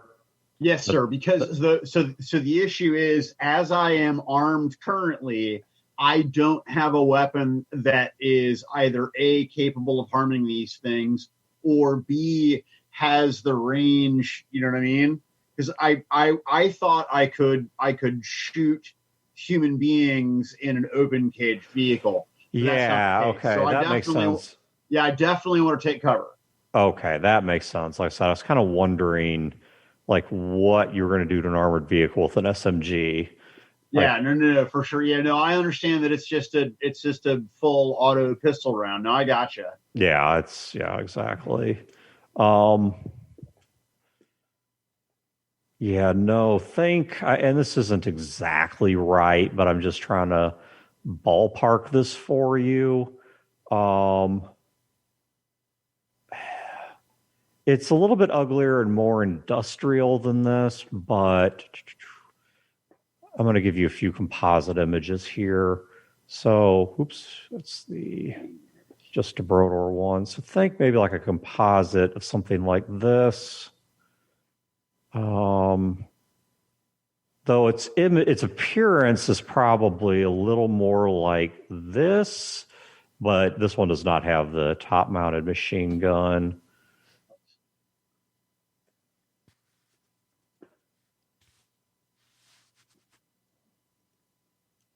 Oh, I gotcha. That first one looks like something from Delta Force with Chuck Norris. Oops. It looks like a golf cart with a fucking. It does. I'm not finding the exact picture I want. I have this image in my head. I'm just making fun of the image. I get what you're going with the second one. Yeah, no, for sure. It kind of looks like a Batmobile. Okay, or actually, kind of what I was more basing it on in my head was the. So actually, imagine something more like this, because this actually was where I was drawing the image from. I'm glad I was able to find it. Except instead of such large windows, There's just smaller viewports on the front and sides. Y'all at home following this? Yeah, well, yeah, to explain what this is, it's the Brotherhood of Nod dune buggy when it's armored. So, like, saying something like that. So there's a machine gun on top, and imagine if there was, like I said, instead of big It's windows. enclosed with Yeah, it's armor. enclosed and at least lightly armored. Yeah. You're not going to need to bounce tank shells off of it, but that certainly would do the job. But you're not. It's certainly a pistol's not going to have much effect on it. Right. Nope, I rock. Okay, so they now go. All right, only 2 of them get to fire. Last round they rolled really shitty. First next round, one rolled really shitty, one rolled really well. All right. So, okay. Let's deal with the ugliness. But first, I'm going to give you guys each a luck roll. So this is just for the 3 that are there. So Poe, Songbird, and Philip actually passed you, so I'm going to leave you out of it. Poe and Songbird, please roll me 2d6 and just tell me what the result is. This is just a luck roll. One moment, please. 10. You're fine. 6. You're fine. Okay. They continue to just spray those machine guns. One of them doesn't do so hot. It just kind of, it's the one that Brandon, you kind of threw off in front of it, has caused it to have to change its course a bit. So where shots would have landed quite well, instead a lot of them end up getting wasted in the river. However, between them, you do see a bunch of more people drop. In fact, I'll keep a total body count of how many people they've killed so far. Is Songbird... Would I be able to toss my weapon to Songbird? Is she close enough for that? If you're willing to give up a full turn to do it next round, yeah, I'll allow it. Okay. Okay.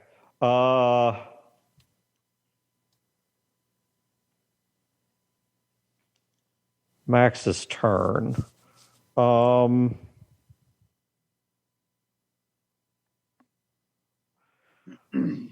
Okay. Max stands up at the top of the hill. His arms spread wide and is yelling, Gil, don't you want to finish this? You were even doing so well. Gil, you can't leave now. You know I'll just keep coming for you. Hear that? I make him come, guys. For me. That's what she said. No, that can't be right. And he then grabs the horse that's right up there. And Does he choke the horse too? Yes, he does. No, he what a just mounts the sick horse. Bitch. He grabs the horses up there and mounts it. How far away is he? 31 feet. No, he's comfortably within range of. Well, what depends on the weapon? What weapon did you have in mind? Assault rifle. Yes, he's comfortably in range of that. And because it's scoped, you won't have any range penalty. So yeah, he's comfortably in range of that. And these 2 yahoos have guns too. They do. Now, they don't have the advantage of technology that you have in terms of the, night sight scope on it, but they do have, yes, they do have guns. And certainly they can see a damn horse, So, what do we... Okay, paint this picture for me. Max is behind us. He's monologuing like an evil villain. He mounted a horse because he's a sick bastard. We turn around.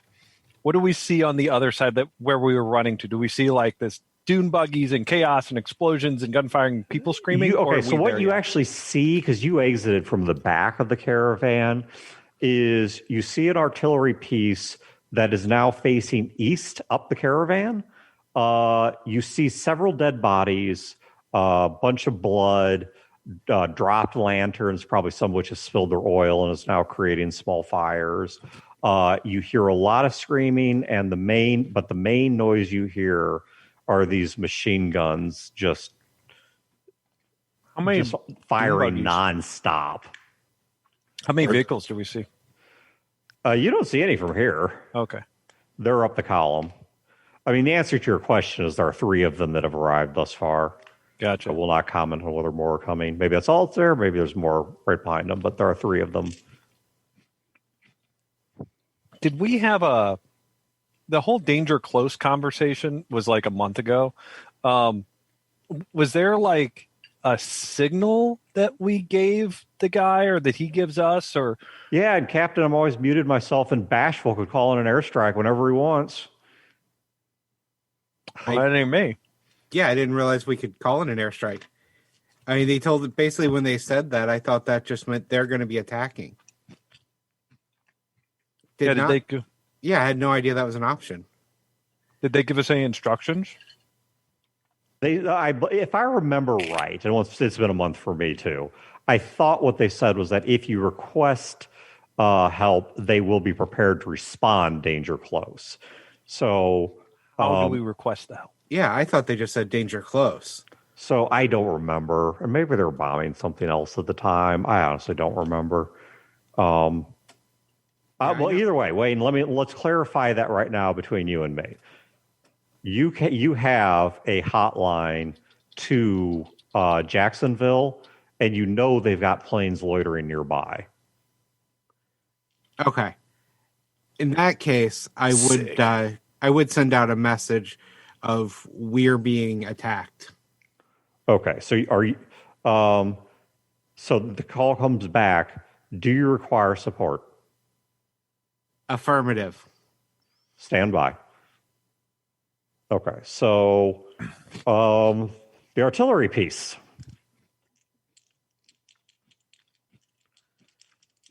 All right, the artillery crew is going to make a rather risky shot. If this connects, they will, in all likelihood, destroy a dune buggy. If the shot does not connect, then this is going to go wide, and God knows how many people it's going to kill.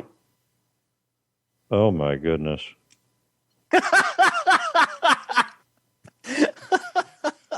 That is not a good sign at all. Let's start working out the numbers. Oh, no. All right, so base hit to 6. This is within optimal range, so we don't need to deal with that. There's no cover. The visibility is a mess, but I wanted to deal with this most center movement, so we'll put that at just a +3, so that's a 9. The target is moving really freaking fast. That's a 15. The shooter is holding still. That takes it down to a 12. Okay. It was close. It was really close. But they did hit. All right, so this is actually the first time in this game we are dealing with now on the open a vehicle grade weapon. It's a low vehicle grade weapon, but nonetheless. Okay, let's get a sense of where. Okay, so the artillery piece fires. It's loud as hell for anyone that's nearby, which would mostly be Wayne. You're not sure how well advised this is. This may just be a matter of they know they don't have anything else that would work. But the first artillery shot, Wayne, you heard the guy point and say, put it up the middle. But these dune buggies are moving fast. They're weaving around. The shot fires, and at first it looks like it's actually going to miss the dune buggy and strike the crowd. But then by pure coincidence or God's grace, whatever you want to call it, the dune buggy weaves back into the line of the artillery shell, and it clips it, striking the back right side right into the wheel well, blowing out. You see the back right axle comes completely off. The dune buggy is lifted up into the air. because of the fact that the underside is not as well armored, and this shell goes straight up into that underside and blows up in the cabin or the compartment, and the armor becomes like a tamping shell or like a clam shell and bounces up into the air and tumbles and skids a few times. We'll give the it does look like it plows through a few people. You're not sure how many are dead versus injured, but it does plow through a few people before coming to rest. But one dune buggy is now out of the fight. Okay, two questions. One, does the helmet give me any ear protection? Yeah. Okay. It's a full helmet, yeah. And does it look like... I'm trying to visualize how this hit. Do I think anybody's still alive in that thing? No. Okay. No, there is no way. If somebody's alive in that thing, they are armored in a form of armor you have never seen before, and you don't want to mess with them. Okay. Because you have no weapon to stop them. But I'm being facetious. The answer is no. Nobody's alive in there. Okay, so that takes care of the artillery piece. Everyone else already gone. So wait. Didn't go. The people on the hill. We looked. Yeah. The people on the hill haven't gone yet. You're currently... Well, that's the top of the round. I'm trying to figure out, did anyone not get an action just now? Because you're the top of the round. This is the end of the round. Okay, so no, I don't. I think we're all covered there. So, okay, so back to the top of the round. Max goes first, and he is weaving the horse side to side in a strange move of expert riding. And has the shotgun and is galloping down the hill I toward shoot you. the horse. Fair enough. Okay. So 3 rounds. Pop, pop, pop. That is Okay. such a Gil thing to do. So No, Gil feels really bad about this, man. He really likes horses, but he doesn't like buckshot shoved up his ass. So, all right, Gil, I don't think you have anything for or against guns, do you? Nope. Okay. So just give me 2d6 plus agility. All right. And I got a 13. So you got a 13. Okay, so let's take a look at what we got going on here. So, base of 6. He's well within optimal range. That's not an issue. You're aiming at the horse. The horse has no cover. I would give Max cover in the form of the horse, but yeah, it has no cover. Lighting is not impeding you because of the nature of the sight you're using. You are walking. The shooter is running. So that goes up to a 9. How many people were listening to this and were going, just shoot the horse? And then like the other half of the audience says, oh no, don't shoot the horse. Grab the stick. Don't grab the stick.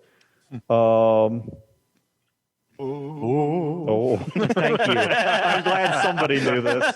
I'm glad that one didn't land empty. I was doing it either way, even if it landed completely in an empty field. I was doing it, but that does please me. Okay, Chad, you definitely hit this guy. You hit him you get 3 points off because it's auto fire. Well, I'm doing 3 round burst. I don't know if that makes a difference at all. Yeah. That's what I'm giving you discounts for that right now. Oh, okay.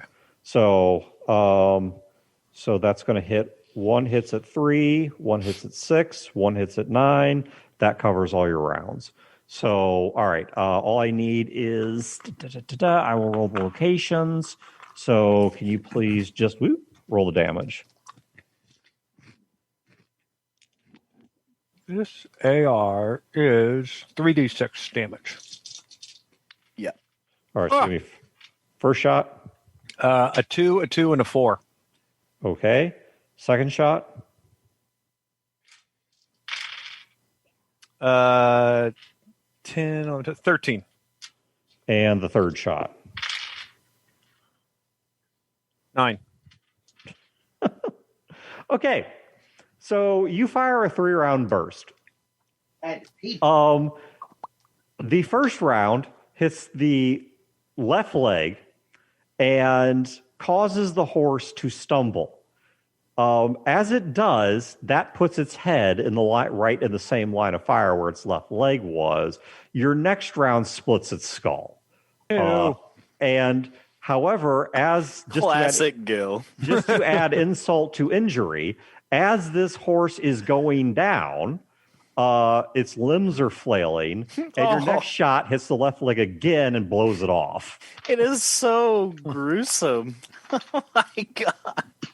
All right. What happens to Max? That's what I'm checking right now is what happens to Max in terms of sticking the landing after this. Oh, he does a somersault, lands right in front of you. That Give me my unfortunately is damn a shotgun possibility. Though Max, he does react to it and make the jump away, but he chooses instead to get into the trees. He is uncomfortably close to you, but right now the trees are obstructing vision between the two of you. But he is a lot closer than he was. But I before. do know exactly where he is, even if I don't have line of Yes, sight. even if you can't see him, you know he is behind precisely where he that landed. motherfucking tree. Yes, exactly. Okay, so the two Cav guys. So are you holding ground or falling back? Do I have another action that I can take? Because I know exactly what I want to do. I'll give you a minor move. Can I pull a trigger? No, I will not Because I start have a allowing second multi-attacks. trigger. Yeah, I'm not gonna start allowing multi-attacks. That's gonna start getting really crazy. Okay. He's holding ground. I mean, he's behind cover and stuff. He's holding ground. He's got his gun pointed at this tree. The Cav then they take cover, and the scout he's got a carbine on his back, and he does take that off and is prepping it. He has put the flare gun back into his belt, and he's basically taking cover where Gil is. All right, so the artillery piece is currently being reloaded. This takes us to Dr. Poe, Phil, and Songbird.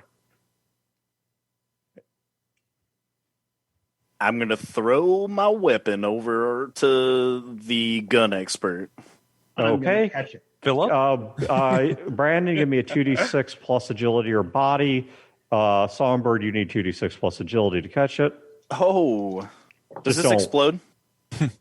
The gun? The two It could. If No, you roll the 12, yeah. If you roll 12, yes, it I did, explodes. yeah. Well, then. I rolled a 13. It continues to explode, I'm assuming. No, it stops after the first. Okay, explosion. because I literally just rolled 4 6s in a row. So that's really it's an cool. 18 plus either body or agility. Yeah, so it's 18 plus 8, so 26. Okay, so you hit him with this thing. This is like Robin Hood's arrow. You hit him and you hit her and split her rifle with yours. That's what she said. Yeah, and Damn it. and so yeah, she.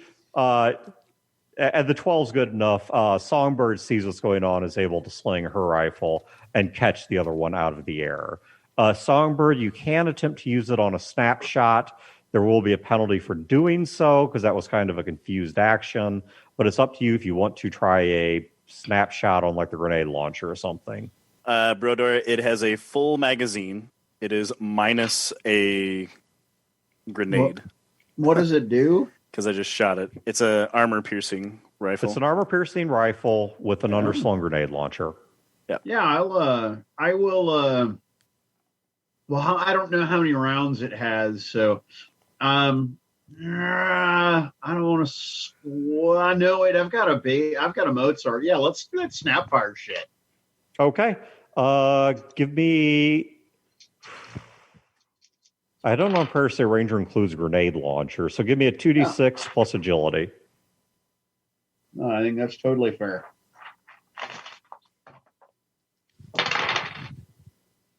Yeah, my dice are super cold. That is going to be a 12. That's But So hang on, that's still probably enough. Oh, okay.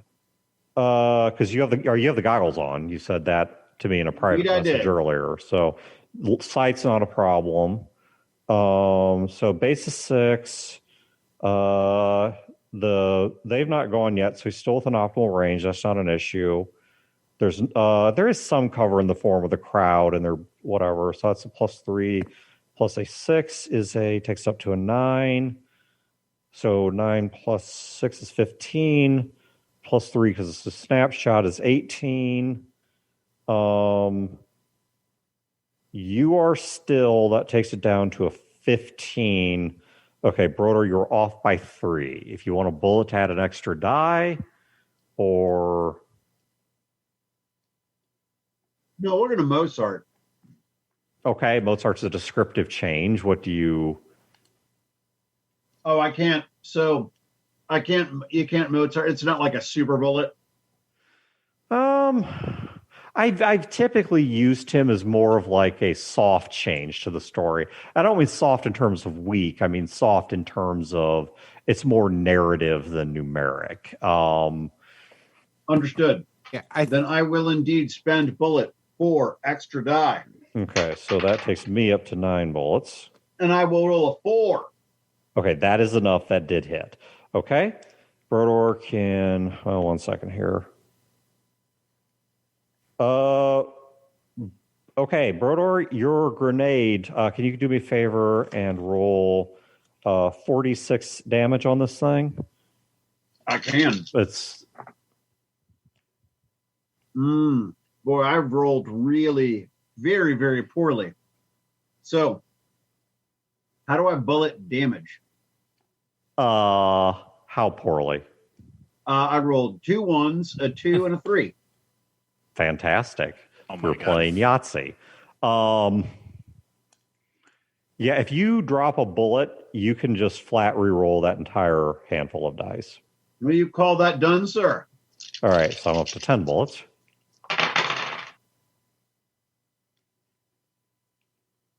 Not great, but that'll be a 14. Okay. That's way better than what you did. Well, I mean, yeah, we're getting better. Okay. Brodor, the grenade does not strike it as impressively as the artillery piece did. But you do, and it's also not as destructive as the artillery piece is. But you do manage to hit its front right wheel, and you blow off the front right wheel in suspension. It hit the ground. You don't think this thing is going anywhere. If it is, not real well and not real fast. So you have effectively immobilized. Now, of course, it still has a gun turret, but it's immobilized. Roger that.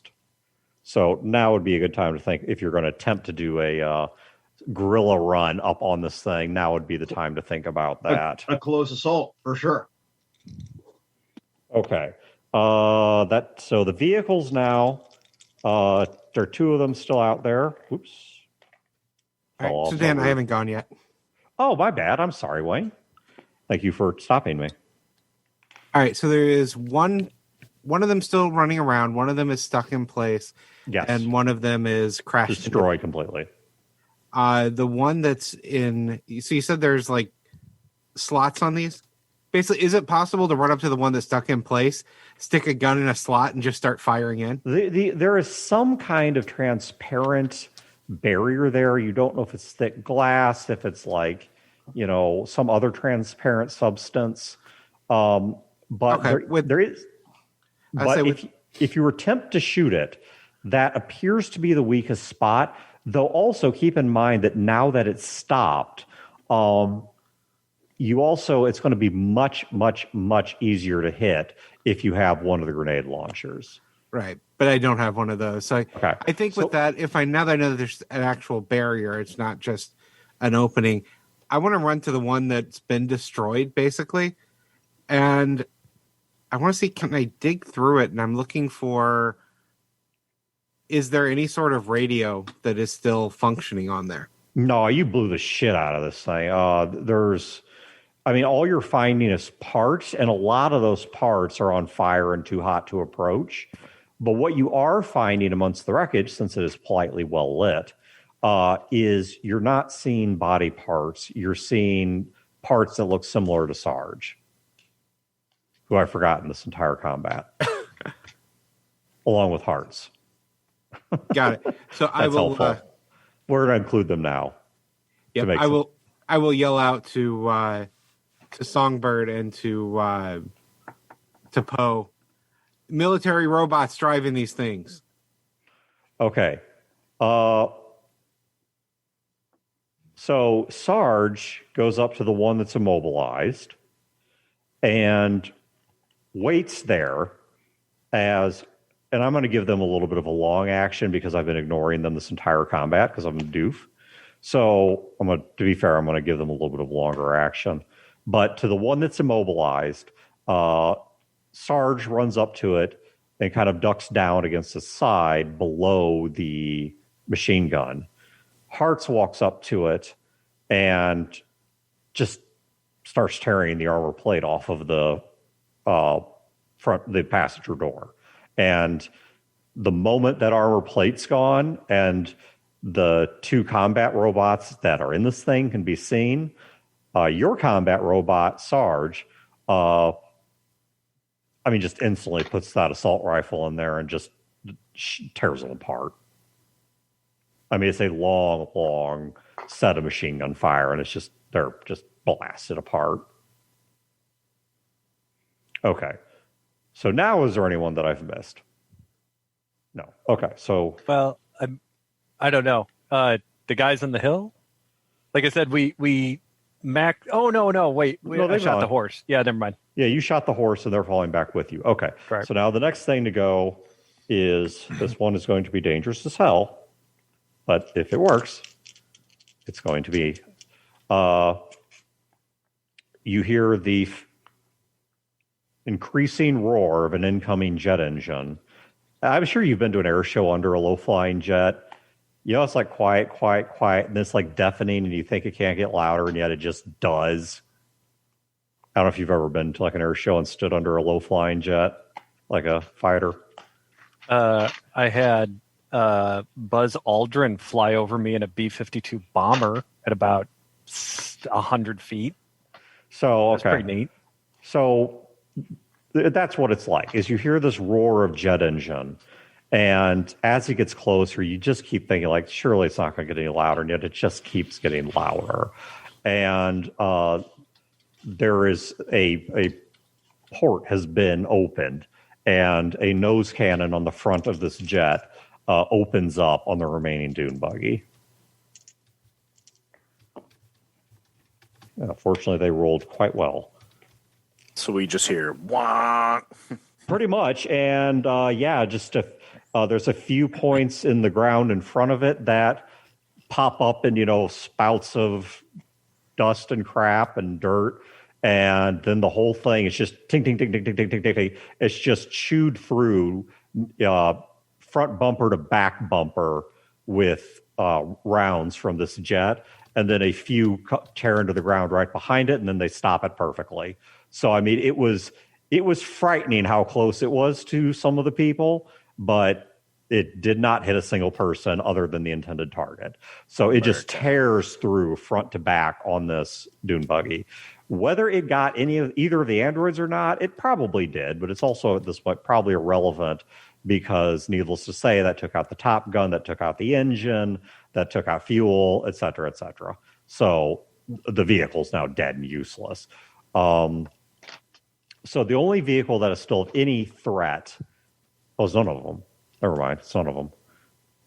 So the three vehicles are all dead.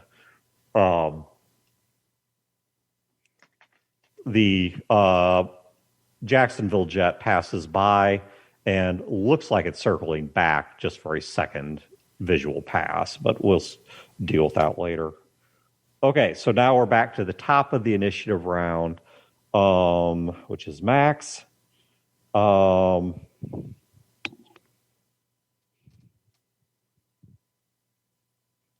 Okay. Max is keeping the trees between him and Gil but is on the side of one of the cav troopers and is attempting to slip to him.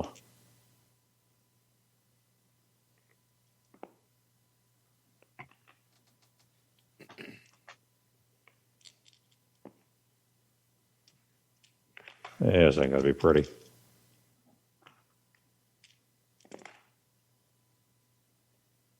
4. Actually, I rolled really shitty. 8, 9, 10, 11, 12.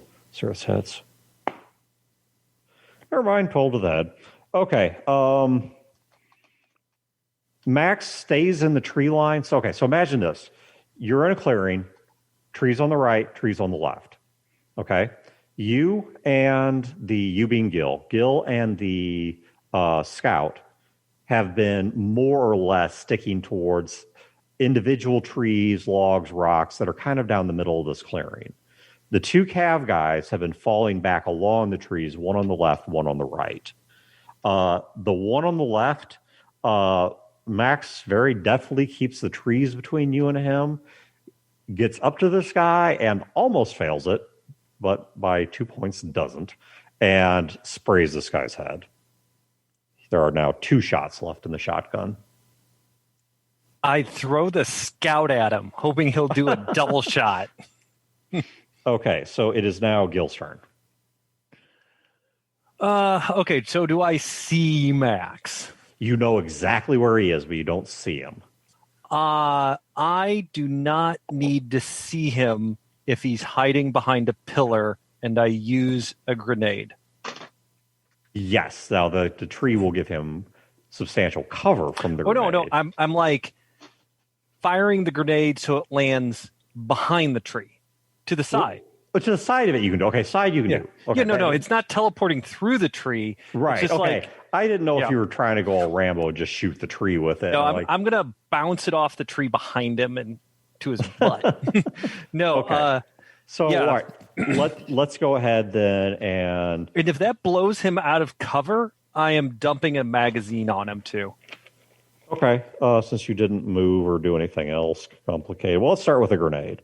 So, I'm sorry, I'm a complete moron. I was looking at the armor chart, which I was actually about to say. So he gets a -1 for thick cloth, a -2 for leather. What? Yeah, I am really fried right now, and I'm not high. So, all right, base 6. You're aiming for the ground, so this is going to help. The ground has no cover. There's no difficulty in lighting. The ground is not moving. You're not moving. Okay. Roll 2d6 and don't roll snake eyes is basically all this is. And if you roll snake eyes, you may even still hit. Dan, you know how you said not to roll snake eyes? Yep. Let me show you what I rolled. All right, well, do me a favor. Okay, hold on. Add another d6 to that. Dan, you know how you said roll d6? It's a 6. Okay, so what is your agility? My agility is 7. Okay, you cross the magic threshold of 24. Chad, you no longer have to say this shot landed to the side of the tree. What do you want it to do? I mean, wanted within reason here, but right. What do you want it to do? I basically what I want to have happened is, the one guy got shot. I mean, he's killed. Sure. I look over at the other dude next to me, and I just give him a nod. Like, we don't train. There's no psychic connection here, but I don't have time to tell him what I want to be done. He figures it out. I pop the grenade. It hits right next to Max. He doesn't even react because it's an impact grenade. It's just like boom, boom, and it goes. And I'm not saying it like Jackie Chan style springboard blows him out of the cover, but it staggers him out of the tree. I mean, he's just basically staggers up and he's like this. And me and everybody who's up there, I think it's 2 guys who are left. One. Well, One 2, guy. yeah. The scout and 1 cav. We unload everything into him. Okay, well, okay. So let's handle this one part at a time. So the grenade hits him. Well, the grenade hits ground, detonates, and you can Jackie Chan springboard him out from behind that tree. I mean, maybe not a high springboard, Right. but a low springboard. Oh yeah. So first of all, you get a bonus die of damage. So roll 5d6 because you make a super critted. So 5d6 for the damage the grenade is dealing. Hold on. And depending on what you roll on grab my this, there may cord. be no further actions. Yeah, there might be too many pieces to shoot at. Yeah, it If depends we on what just you hold roll our on fire. this. All right, that's could have been better. So 2, 4, 5, 6, 7. No, 4, 5, 6, 7, 8, 9, 10, 15. Okay, so that does deal 5 points of damage that get through his toughened exterior. I don't know what you want Hide. to call it. Yeah, it's hide. His carapace. So that's 5 points he gets through. So that is now okay. When he lands, the left arm is off. It's just detached. It's been Gil blown yells, off. "How do you like it, you motherfucker?" Well, I'm not done. The left arm is off. The chest is just throwing sparks and flames now. It is not.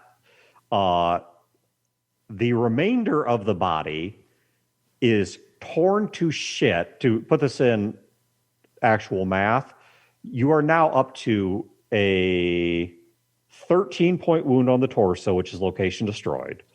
13-point wound on the left arm, which is location destroyed. And you have stacked a total of a 9-point wound to every other location of his body. So they are a strong rock from being destroyed. So his torso is gone. His left arm is in segments. It's, probably divided by the bone structure. And he is just on the ground, just convulsing in malfunction. This body is fucked. Maybe he can still hear you. Maybe there's some transmitter on there still working, but this is the machine equivalent of the death throes. If he could poop, he'd be evacuating his bowels right now. He is pooping. That's what the sparks are.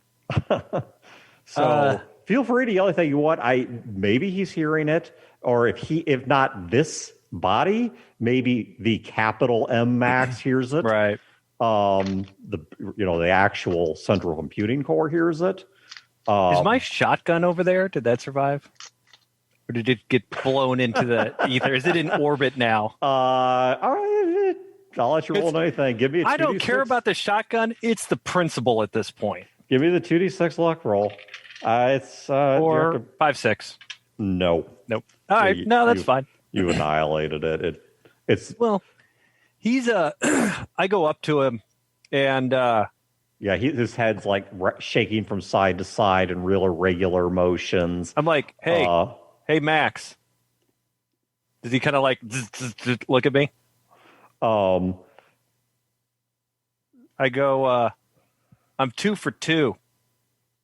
I whip out my dick and I piss on him. What the fuck? Wait, hold on. He's sparking. Do you want to piss on him while he's sparking? Electric fence. I'm gonna let it go. I will allow this. I mean, in truth, yes, pissing on a sparking Electrical fire. electrical fires probably. Please don't try that at home. If you successfully defeat a mad android, please do not urinate on its sparking body. At this point, Yes. we are now departing from reality. Yes. Only here. Only here. What I would Everything was recommend- so believable up until this point. Yeah, what He's I would got a recommend rubber is- cock ring on. That's what's grounding Yeah, him. So that's he's true. fine. When this A happens static to rig. you at home, please use at least what in America we call an ABC rated fire extinguisher, which means it's set up to handle dry fires, chemical fires, oil fires, electrical Mad fires. robot fires. Yes. Right. So basically everything that's in him, this would put out, then pee on him. Mm-hmm. So yeah, but okay, I'm going to give it to you because I'm going to tell you straight up. There was no intention. You know me. This was, Yeah. This was never intended to be a GM assassination, No. but I came in with a pretty similar guess to you that this was not going to go well for Gil, And what saved you was the fact that he couldn't roll for shit in about the first 3 rounds of this combat. He just botched everything he was trying to do. I mean, goodness gracious, a freaking android, a highly advanced one at that, couldn't wrestle you. Are you sure he was an Android? Maybe he was an iPhone. No, if that was the case, I have my model. Chad. All right. Yes. I mean, he did work. True. And it took quite a bit to destroy him, not just you holding him wrong. So, and we know there's multiples, so it's not like you can afford more than one iPhone. So, all right, he's easily transferred. So, the scout goes over to briefly check the body of the other cavalry guy, hoping, because he probably knows him, hoping he missaw something in the darkness, and nope, he's headless. I kind of grab him, not rough but I'm kind of like, come on, we have to go. Okay, so the 3 of you make your way back down to the hill. By the time that you get back down to the hill, to the bottom of the hill where the caravan is, there are a lot of people are hiding. There are people crying. There are dead bodies. I mean, I don't mean hundreds. I actually was keeping track. 21 people were killed, 4 were injured. So, I mean, it could have been a whole lot worse. I actually expected it to be a whole lot worse. I truly expected these vehicles to take out probably about a quarter to half of the people here, and it was nowhere near that. So you guys did very well. So they, but it is a lot of chaos. Some of the boats have been punctured, and they're trying to get them to shore to save the supplies, or at least transfer supplies onto other boats. So this has slowed up the caravan by a bit, because they're going to have to basically get everyone moving again. And probably the biggest organizational blow to this effort is the fact that Temper is now a headless corpse. Gil goes to basically get everyone moving like he's been doing, and he takes 2 or 3 steps, and his hand is shaking, and he takes a step back, and he just sits down on a rock on the side of the road, and his hand, he's just holding his wrist as is trying to stop his hand from shaking, as the adrenaline is just like coursing through him and trying to drain out of him. So Dan, these guns that are on, there's only one gun left on a vehicle. Do they need the vehicle to shoot? They would need a mounting and a power source to shoot. Okay. Well, or if you could, you probably get Hearts to rebuild it to need a relatively small power source and mounting. This is not something you could fire from your hands. Well, Hearts could, and Sarge might be able to. You can't. Oh, that's even better then. Because my original thought was just have Hearts take it off of the truck and bring it along and hook it onto something else. But if Hearts can fire this thing holding it. Well, or if not Hearts, I don't know if his hands are built right. Then either way, for now, I have Hearts disassemble it from the vehicle so we can bring it with us. Okay. And whatever power supplies on there that he can take. Basically, I tell Hearts to loot the body of the truck. Okay. All right. So Hearts is taking apart what he can from the one that, because, well, actually, Wayne, if you want it, keep in mind how that went down. A front wheel was blown off. Hearts. So you think he could grab the wheel off one of the others and make this thing drive? Yes, because the other 2 were hit in the back, not in the front. And what was then shot by Sarge was not the vehicle. It was the 2 robots manning it. So you could potentially, if you were to give Hearts and Sarge, a little bit of time to work on this, they could probably get the dune buggy working again. How much time are we talking, though? Well, let's find out. Hearts has his engineering module in, so Yep. Oops, lost a die over the edge. if some people are willing to pitch in, simply so Hearts has more than 4 hands, 2 of his, 2 of Sarge's, then he thinks he can have it, at least have a wheel back on and have the armored plate reattached, at least questionably well. So this ain't going to be polished, but the vehicle will at least be basically working in about 30 minutes. All right. I think it'll take us that long to get everyone back up and moving. Well, and plus you got to get some of the damage. boats reorganized, Yep. and it's going to take a moment to get this group removing because, once again, 21 people were killed, 4 injured, and one of the 21 was somebody who was a leader. So it's going to take a bit to get this group moving again as is. Yeah, a half hour is reasonable for this. And specifically, I want him to get it movable first. The armor plate is the last thing to worry about. If we need to just get it rolling. Well, the armor plate is also one of the simplest parts to get remounted. But as you guys are doing that, for anyone that has improved sight, you can see that a pair of Jacksonville planes are still on a broad scout circle of the caravan. For a little bit, and then they break off and start chasing the river west, and you start to hear explosions again. So while you guys are dealing with that, let's deal with Eric. So let's get, of course, game's over. I want to get some junior action in, and at least a little bit with Lee. But let's do some heavy action with Junior because you've been sitting there thumb totally Junior up heavy your action. ass. I like it. Yeah. Okay. So, Junior, you're on the back of this one of the guys in powered armor, Right. Being carried eastward.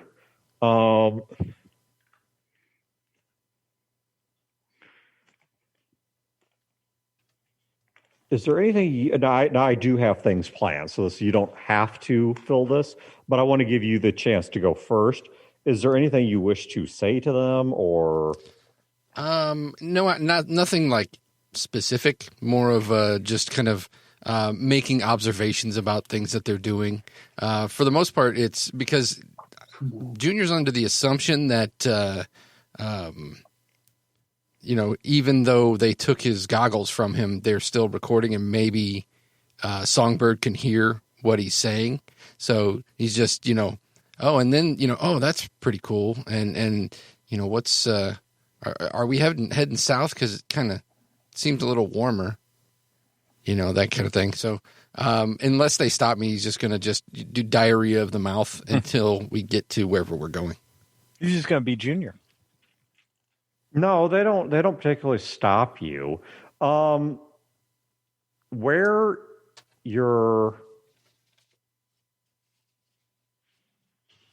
your trip ends is not as far as you thought you were going to go. I guess really not that you knew exactly where you were going to go. But you're stopped, and the guy whose back you're riding on pulls you off. He's holding your arm with his left hand, but he's got his energy rifle in his right hand. And the guy in front has both of his hands on his weapon. And you are bathed in the headlights of a vehicle, which... Well, you would recognize it. You've seen it enough times. It's the lab coming back west. And it stops, and Emma, at least the most recent body you've seen, gets out of it. And she begins approaching the trio of you.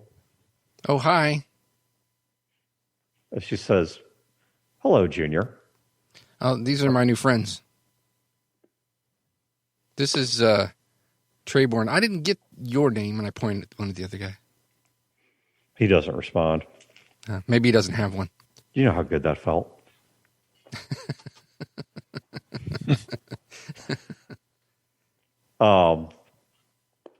This is the equivalent of telling the cops come back with a warrant. But so so she says, you have an unexpected choice of friends. Well, yeah, they really wanted me to come with them. Are they taking me to you? And then I look over at Trayborn. There's no N in his name. It's Trebor. Trebor shoulders his rifle. I say, okay, Trayborn. And walks toward Emma and stops about 10 feet away from her and says, this is too much. And Emma says to him, you knew what the mission was from the very start, didn't you? And he says, of course I did. But it's one thing to see it on paper. It's one thing to believe in a cause or even to believe in the righteousness of restoring the world to the way it once was. It's different to see it. It's different to be asked to stand by and watch it happen.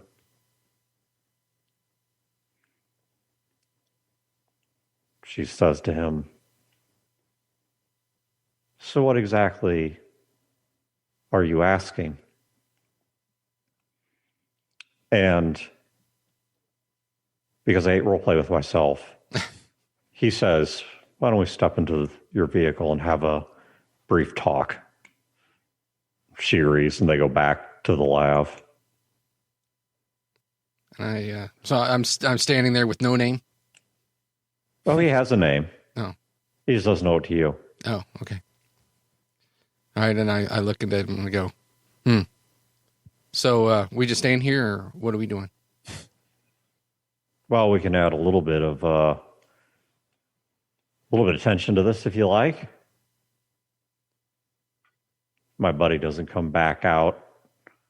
I know probably how little my rifle's going to matter to her. But it's going to matter a lot to you. Oh, okay. So you're not together? I'm sorry, who's not together? You're not bringing me to Emma, so she just found. No, we don't work with her. Oh, well, who do you work for then? I mean, you never told me. I didn't. I haven't even asked any questions, man. I mean, I've been pretty accommodating, don't you think? Fine. What would you like to know? Who do you work for? In the immediate sense, or you want the long bomb all the way up the line of chain of command? Junior looks over at the lab and looks back at him. I got nothing but time. So I immediately report to the senior agent, who's over there. That's my immediate report. Beyond that, we report to a slightly larger organization, not all that large, but slightly larger, that has causes, that has mission parameters. And in the absence of any leadership above that point, we just stay true to the mission. Well, I reckon the mission's gotten a little confused because, you see, I think the mission's been hijacked. Oof. Mission was to prepare this world for recolonization by a group of people. Oh, yeah, Aurora. And that was supposed to happen in a certain order in a certain way. But it didn't go that way? No. Oh, that sucks. And so now we're having to improvise a new mission that accomplishes as many parameters as we can, but is realistic regarding the current situation. You know, you're saying a lot of words and you're not really saying anything. He would know. Max is the control system for everything that happens on Aurora and happens in those bunkers. Oh, okay. operated under a slaving to the scientist that created him. Oh, yeah. Mm-hmm. She died. Oh, yeah, I was there. He's now untied. But it is in his programming, though he is not bound to anyone else. He does still, by programming, have to follow orders from his superiors. And who does he consider his superiors? That would be certain officers and politicians on Aurora or in some of these bunkers. And primarily on Aurora. And it appears he's going out of his way to not wake them up so they can't overrule him. Ah, okay. Yeah. So he is completing the mission, but now according to his own parameters and in his own way. He's off script. So we need to wake up his boss. Yeah, good luck on that unless you got a spaceship handy. Well, I mean, what does it take to wake up his boss? You got to go. What do you got to go like set his alarm clock on or something? I mean, he's in cryo on Aurora. Mm-hmm. So first of all, he points to a light in the sky. So first of all, you got to get to that. Yep. Then once you're in there, you have to navigate through an entire ship that is wholly under the control of Max. Get to a cryo chamber, wholly under the control of Max, and wake up someone, which is a process wholly under the control of Max. So you need to and then that person can tell Max to shut up, and Max will have to obey. And he knows that. Yep. So he's simply choosing to not let the person speak, but he's also not bringing the person to harm. Okay. So he's using his most literal parameters to violate everything he's supposed to be doing in spirit. Because robots don't think in spirit, now do they? Thinking in spirit? I don't understand what that means. I mean, he's a soulless dick, just like your friend in there is a soulless bitch. They're things. Oh, okay. Well, see, that's probably where you're messing up, see? Because they're more than that now, right? And that's what scares you. They're more powerful than they're supposed to be, but I don't think they're anything special, just something powerful. It's an atomic bomb compared to a firecracker. Yeah, well, I suppose, if that doesn't mean the atomic bomb is some kind of, it's not a person, it's not a god, just because it's really big and powerful. And where are you in this analogy? I don't know. Maybe a pack of hand grenades. Interesting.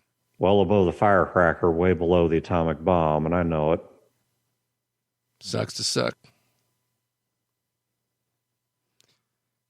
Well, I mean, so what you really need is for Max to be distracted while somebody goes up there and wakes up his boss, right? You're starting to understand, but how do you distract an intelligence where it can carry on an entire conversation with you that doesn't even use any measurable part of its processing power? I mean, you can't just make an entire but Max is setup like that look the other way. But see, that's the other part of it is you're assuming that Max is operating under his normal parameters, right? But he's not. Well, so what are you suggesting? He's emotional right now. He's probably using up all of his processing power that he's never used before. It's like all of a sudden he can feel his dick. You know as damn well as I do who he really wants. Yeah, so? That's why you're with us. Okay. You see, that's the thing. You're thinking about this from backing into it, and you should be thinking the other way around. But that's okay. And I tap him. You'll get there. You don't hear a sigh, but just by the change in body posture, you're guessing he lets out sort of a exasperated sigh. And my body language just kind of accepts it, and I stand next to him, backing at the lab, and I stand exactly like I do when I stand next to Gil. This is not a slaughter that's coming. This is a slaughter that's here. It has already begun. Yeah. Let me catch you up on the score. Okay. Because I'm part of the organization, Max's programming does not allow him to harm me. He doesn't have to listen to me. Sure. He doesn't have to obey me. Mm-hmm. He doesn't have to even render me aid, but he can't hurt me. Cool. You realize that is not true of the vast majority of people on this planet right now, including you. Right. And if he's choosing to carry out his mission with no one to reconsider whether it is the correct or necessary things to do, his mission is to extinguish all human life on Earth that is not otherwise protected by his protocols. That means you. You got it backwards, man. I don't have this backward. You have it backwards. But that's okay. Well, then why don't you catch me up? Because I'm going to tell you right now, time for me isn't running out. Time for you is. Mm-hmm. Fast. Well, okay. All right. Well, let me get a word in edgewise then. So, okay. Max is totally fixated on the fact that his mom's dead, right? He's a grieving son. And all he cares about is getting revenge for the death of his mom, right? I mean, that he's consumed by it. He's playing. He tried playing a game with me over who would be next and all of that stuff. That's all he cares about right now. That's all he cares about. Did you win? Well, I won my part of it, but then so let's say step one, I did the right answer, but then step two, I didn't. So I'm not sure. I know he's not after me.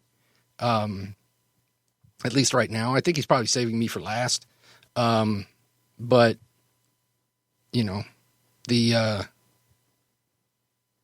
when I guessed, who he was going after and I was wrong. I mean, I don't know who it could be. I know the first one was supposed to be Songbird, but that's probably just because he's like picking off the low hanging fruit. But so we're just going to be rude now, huh? Yeah. I wish I could bottle and sell Broder's facial expression. That was good. Oh, never mind. He's off running the grinder. But anyway, so and he's working his way up, and so I don't know. I thought he was the next one was going to be Dragon because Dragon was calling the shots, right? But I knew it wasn't going to be Jaguar because Jaguar or Cougar or whatever their name was, they're already dead. So I mean, I thought, well, if his first target was Songbird and then the second target would have been Dragon, but it wasn't. He said it wasn't Dragon, so I don't know who it was, but it wasn't me, and so it's Emma's probably going to be one of the last, I would think. So maybe Philip, I don't know. Well, given that there's a column of attack vehicles that are in the process of wiping out your friends from Herman, mm-hmm. It's one of them. Mm-hmm. Okay. Well, I'm glad I'm here then. And I think you're wrong about being the one saved for last. I think you're second to last. Oh no, I'm fairly certain that it's probably Emma's going to be last, because Emma killed his mom. And then, he's picking everybody off, one by one. So, I mean, if we had to go by order of, who Emma cares about the most, then probably the next one would have been Dr. Poe, because I don't even know if she even really ever talked to him. But, then, so Songbird, Dr. Poe, Phil, or, well, no, I would say Gil, then Phil, then me, maybe Fat Tony. Maybe the cat. Maybe he's after the cat. That would be pretty messed up, huh? Are you an idiot, crazy, or both? I don't know. I get asked that a lot. Yeah, what conclusion have most of your friends come to? Well, I would say that they probably think that I'm a little bit more of an idiot than anything else. Sometimes I talk too much, or, I do things that don't make any sense, or, sometimes I just get bored, Do you realize you're only alive because a whole lot of other smarter, saner people have been protecting you for years? That's cool. Who? For a time, staff on Olympus did. Yeah. For a time. Is that by the way they kept me alive was putting me in prison with a bunch of animals? Oh, I don't know exactly what they did, but loving by himself. You were hard to reach up there. Yeah. They dropped you to Earth like we asked them to. Oh, you did that. Nice. Thank you. No, I don't mean the one that happened. I mean a long time before that. We'd have had you dealt with quite a bit sooner. Mm-hmm. They, let's see. Then after that, you had your friends protecting you, your friends' contacts protecting you. Mm-hmm. You've been protected by St. Louis. You've been protected by Jacksonville. You have been protected by the traitorous fragment of our organization. Which, as much as I may dislike them, I can never question their talent. You've been protected by an artificial intelligence. Mm-hmm. Can you think of a single point where you weren't being protected?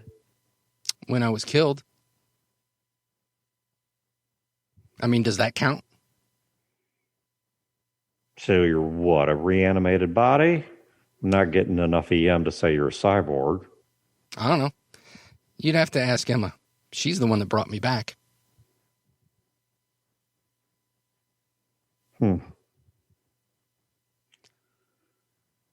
So she's playing with regenerative technologies. I'm going to guess the traders gave that to her because they had it from back when we were still working as one team. So you don't have that? No, we finished it. Oh, good. Maybe they did too. I don't know. I don't know. So, okay. But looking at you, the pale skin, the bad eyes, no, you're an earlier version of that drug. Oh, okay. So sorry to say you're not the latest and greatest. Well, it's not the first time I've heard that. Strange thing to be medically obsolete. Yeah. Almost as bad as being, fundamentally obsolete. But anyway, so you and your friends had a tiff and you split up and then you hated each other. One felt like they're doing the job the way it was supposed to be done. And the other group is doing the job because they realize that they got the short end of the stick. Right? Sure. Okay. I'll take your version of events. No, I'm asking you. That's because talking to Dragon, that's exactly the way it was being told. It's fair to categorize the whole thing as basically a cold civil war. And so, when the people on Aurora, let's say it operated the way it was supposed to go. So, what was supposed to happen? You're saying that Max is doing it out of order. Well, what's the sequence? And what would be the purpose of doing it out of sequence? Well, some of the things you're asking go before long before I even know history. I can tell you that if this had played out the way it was supposed to, that ship's not supposed to be here. So then what was your purpose then? Well, the ship couldn't leave. They never completed it. They boarded it early. And so our job is to make sure that basically the paths are straight and the way is marked for when they begin recapturing things. Leadership up there is supposed to be reestablished first. That leadership then coordinates what's necessary based on our reports and findings to, piece by piece, disassemble this world and then clean it up. And what happens to you in that case? I survive. I go right back into, I don't know. So you get the attaboy and that's about it, right? Yeah, I guess it's something like that. Maybe I get a parade. I don't know. Doesn't really matter. A parade on a dead world. Whoopie-doo. Oh, it won't be so dead. If only you knew the technology's up there, it wouldn't be half so dead. If they have all this great technology, how did they fuck everything up and not be able to go where they're supposed to go? You said they launched early. I mean, That's the issue. They didn't fuck it up. It wasn't complete. It wasn't that it didn't work. It's that it wasn't done. I can't tell you the details. I'm not some kind of physicist, but I'm telling you that ship is not supposed to be here. It's supposed to be in another star system or parallel reality, or I don't fucking know what, but it's not supposed to be here. yeah, it was supposed to draw power from Project Phoenix. I know. And Project Phoenix was never completed. Right. Why? Fabulous question. See, Or why would they leave before Project Phoenix was completed? Once again, fabulous question. I don't have an answer. People up there probably do. you don't think they'll be mad at you? As long as this works out in the end, no. Well, I mean, what's your end game? So it's that they come down and take everything back over again? Well, re-civilize the world. Okay. That sounds like a pretty good plan. What's your end game? Ooh, that's a good question. You know what? No one has ever asked me that question before. I don't even know if I have one. See, I think that, like I said, I think things have been looked at a certain way for so long that you become kind of blind to what's really going on. I'm not, you have your mission and your regimented way of thinking, and I robot my arms. But things are different now. I don't really think that Max gives two shits about those people up there anymore. I don't think he has for a long time. And they're just a means to an end for him. They may be. So, But he has to protect them, and he has to keep things moving forward. Unfortunately, he's just inventing his own ways of doing it. I mean, how long before that become, you're saying he's adapting and he's changing the parameters of what he's doing. But I mean, look at Emma. She's grown beyond her original programming and algorithms and everything. Her original design. What makes you think that he can't? What makes you think that he can't achieve that singularity where all of a sudden he doesn't have to follow his old I don't parameters? know. I'd say ask Dr. Mitchell, but she's dead. There's nobody else? All I can tell you is he's not. Or at least nothing in his actions implies that he is. He's not growing. He's lashing out. That's all he's doing. He's using the rules to chase his own ends, which appear to be nothing more than wanting other people to hurt the way he hurts. He's not asking deep philosophical questions. He doesn't have a boyfriend. Maybe all he needs is a hug. Yeah, well, if you want to give it to him. Well, I don't think he needs it from me. Yeah, And then I think look he over at needs the it left. from? I think he needs it from her. I don't think he wants it from her. Sometimes, From what I what you understand, need they've and what got you a want are wee two bit of different sibling rivalry. I mean, but they're still siblings, right? Then I just sit there for a second. I look over at him and go, good talk.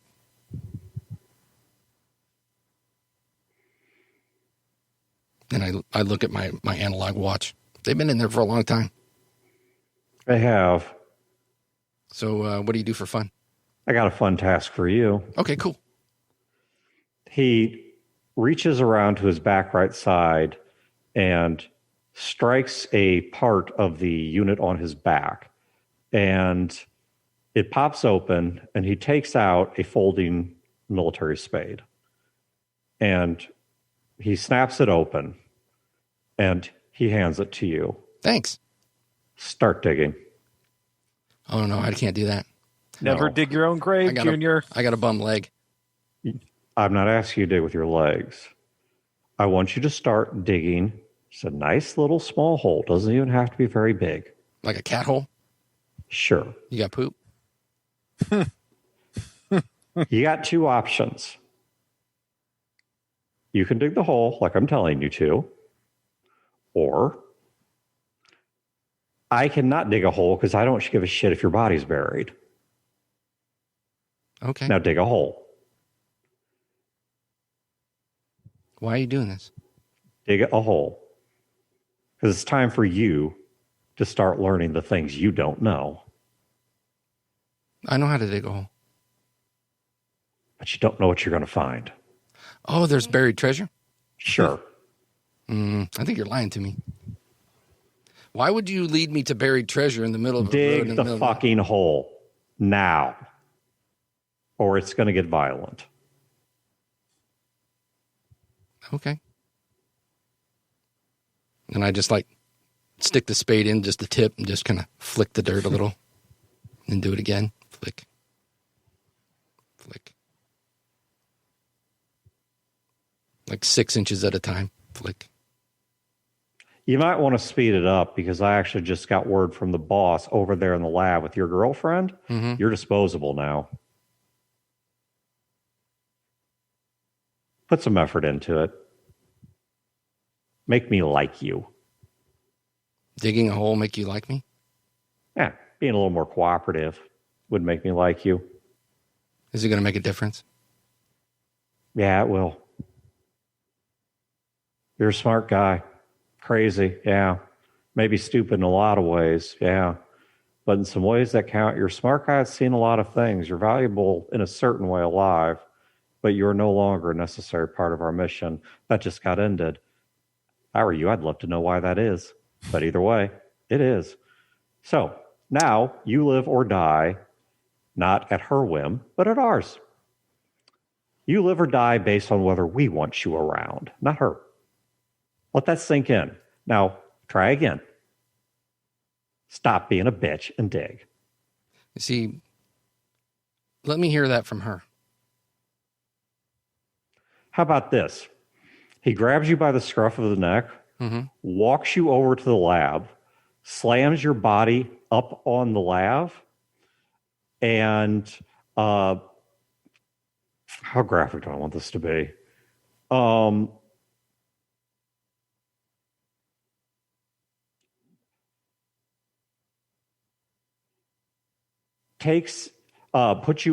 you up against the windshield of the lab. Which one's your bum leg? It is my left leg. Okay. Well, congratulations. Now they're both bum. He puts your leg up there so that it's plainly visible to everyone in the lab, and with the powered fist, just crushes the ankle bone in your other leg, and then throws you to the ground. I pass out. I have low pain tolerance. You wake right back up. He has injected you with something. Oh, my leg. Nice adrenal shot. You want the pain meds? Dig me just one good dig. And I'll give you the pain meds so you can finish the hole. You don't finish the hole, I'm going to do a lot worse than break your ankle. All right. I look at him and I go, what do you want? I want you to dig the hole. I can't. I got a broken leg. You could kneel. You don't have to dig that deep. I just start shoveling the dirt. Okay, per his word, he gives you a shot of something. You're going to see something morphine-like because you start to feel pretty good and the pain disappears. Oh, thanks. Yeah, that really sucked. Yeah, it sucked for me too, losing an adrenal shot, waking your pussy ass up. But are you digging cooperatively? Sure. Okay. Your shovel, once you're only about maybe 2-ish feet down, strikes something metal. Yeah, I think I found it. Ah, good. Start digging around it. Do you know what it is? It's like a box. No, it's not a box. Is it a conduit? So as you start digging out just even a little bit farther, you start to see that you're looking at, more. It's not conduit, but it's these bundles of fibers and strands and you guess wires. You're not sure what it is, but it's clearly artificial. And as you start to dig to the sides of it, you start to notice that it's like a singular bundle. Like there may be more of these, but it's not like it's a sheer like plate of them. So I have no idea what this is. I've not seen anything. Is it like the stuff that we saw at the bottom of In Amboy? Amboy? Yeah. It is exactly the same. Yeah. And was that powered up? No, not at the time. Can I feel it now? Is it now? Does not appear to be. Hmm. He says, do you know just 30 days ago, this wasn't here. It didn't reach this far. Yeah, she's been growing it. You see, and I look up at him and I go, I know everything. Do you know what it does? I have suspicions, but I don't know for sure. What's your suspicion?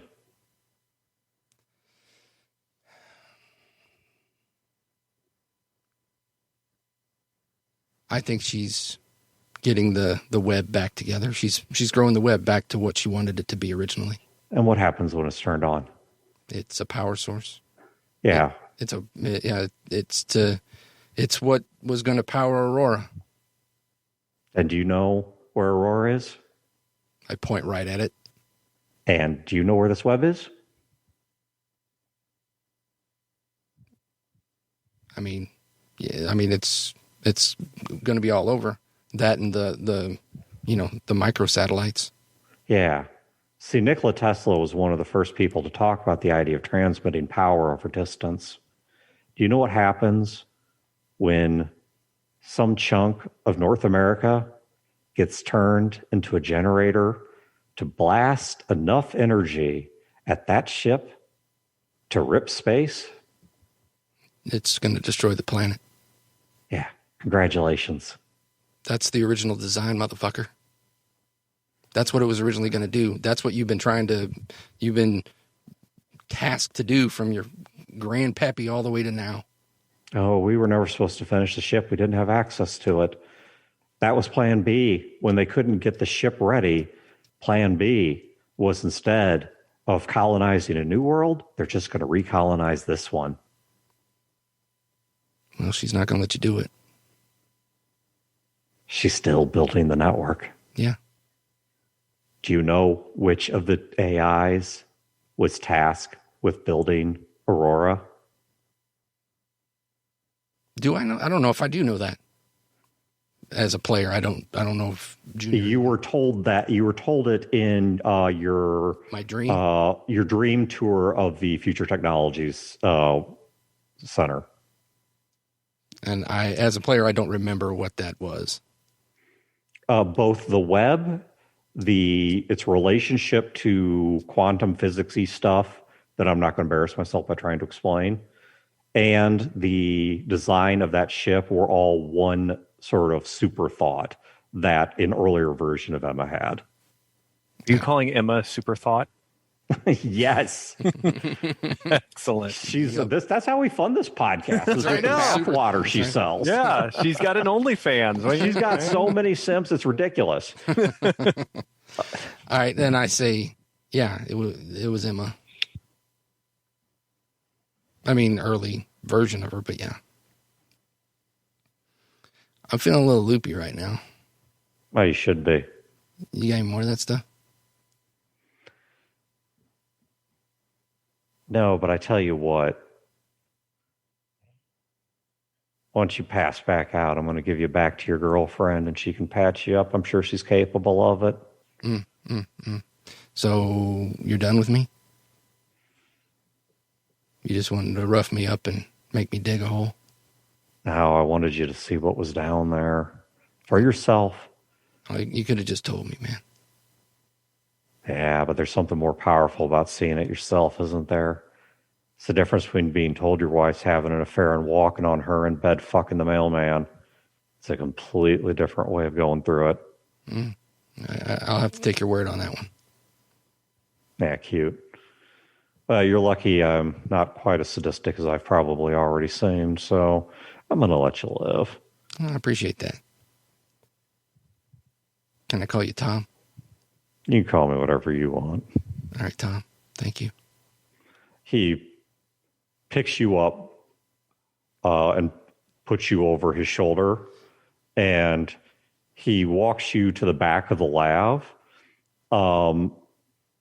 The senior agent is walking out of the lab right at that time. He lays you on the back. Like, he walks up the ramp just far enough to lay you in the back of the lab. And you can see Phil's sister in there. And the other than that, it's just Emma. And as the senior agent steps off, this guy, as you're now calling him Tom, walks off right behind him, and the ramp to the lab raises, which is where I'm going to leave things with you until the next game. Okay. So I want to wait for Chad to get back. So I want to do one last thing. Oops, dropping dice everywhere. Can I do you want to have the conversation between me and Emma next game? Is what you're saying? Yes. Okay. Because it's getting kind of late, and that's going to be a whole new ball of wax. Okay. And I have a question for you guys that I want to ask, which is why I don't want to like wrap up when you guys are already falling asleep any worse than already happens. Whoops. So Did I miss any big bombshells when I went to go pee? No. Okay. So that's 16. Okay. All right. Lee, you step out of... Punch him in the nose. That would be a terrible fucking idea. Even for Gil. Especially for Lee. Yeah, but even for Gil, this would not be good. Lee, if you punch anyone, you're liable to break your fingers. Yeah. Yeah, so Lee, you step out of the end of a series of chambers. Each one have been large enough to hold maybe 2 or 4 people if they were packed, but you've been in them by yourself. And as you have progressed through these chambers, your clothes and your possessions were taken from you at the start of before you walked in. And from the very first one to the very last one, each one applies different substances, different effects. You've had liquids poured on you from nozzles in the ceiling. You've had things that feel like heat, things that feel like vibrations. And by the time that you come out the other side, you still have the same physical defects you had before. Any teeth you've still lost. The scars on your arms are still there. But you have never in your life seen yourself, possibly not anyone, this clean. And they have waiting. Even the dirt on me is clean. And they have waiting for you at the other end a new set of clothing that is substantially more modern. Sure. It's like a pair of... like it was just made. It wasn't, it's not homespun and it's not 100 years old. Yeah, think like doctor's cotton or canvas slacks, khaki colored, pair of leather shoes, and I don't mean like loafers like your slide. I mean like the more functional ones. Polo shirt, jacket. And I mean like a jacket for the cold. Not that there's a whole lot of cold around here. And the only thing waiting for you at this end, because you're now in a changing room, is an android with translucent skin. You can see all the mechanisms of the android inside the body, moving, working, locking, unlocking. If you've seen the iRobot movie or the Will Smith robot action movie, think kind of like those, the latter model robots, something like that. Enough to be human, but obviously robot, not uncanny valley. But still very clearly robots. And this one has vaguely feminine features, does not have any hair is wearing what appears to be a smock, but that's it. And it says to you, "Hello, Lee. Welcome to the city of Jacksonville. Please put on these clothes. More clothes will be waiting for you in your temporary quarters."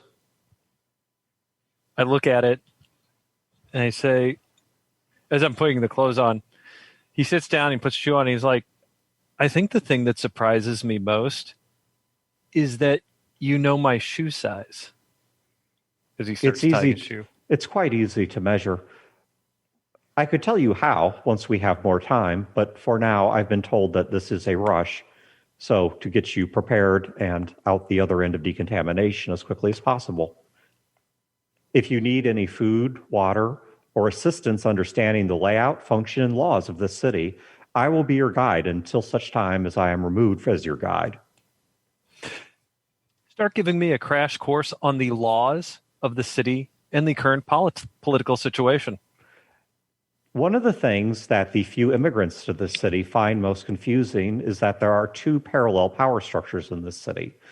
Back many years ago, when this city was first reformed into an independent republic, it had a parallel civilian and military authority, as the military authority both protected, admired, and required the civilian authority to continue functioning.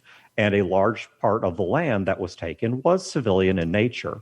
The civilian authority, however, must exert its authority through politics, trade, and economy, as it does not have the strength of force to disrupt the power that is within the military. And so the city operates under both a mayor and a general, both of which hold functionally equal powers, though according to the standing constitution, the civilian authority is in fact more powerful and does hold the ultimate, what you might call a trump card, over the military authority. Why doesn't the military authority just take over? They're the ones with the guns. Because the purpose of a military, as understood from time immemorial within the nation that was once here, and this city, which is a spiritual continuation of that nation, is that the military authority both comes from and is here purely to serve the civilian authority. As part of this, there is a limit upon how long anyone below certain officer ranks may serve in the military to guarantee that a fresh flow of civilian talent and influence is always present within the military.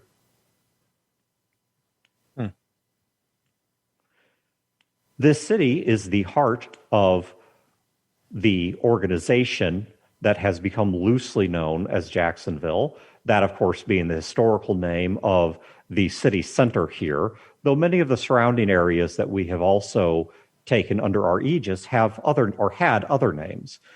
Jacksonville also incorporates several Caribbean islands or Gulf islands, portions of the southern coast of the mainland of the United States, and temporary holdings both in orbit and on the moon.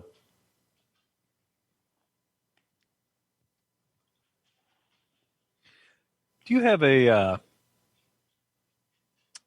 computer, a tablet, a pad? Yes, of course. I can provide you with one similar to the public tabs that all of our citizens are allowed to use. Am I a citizen now?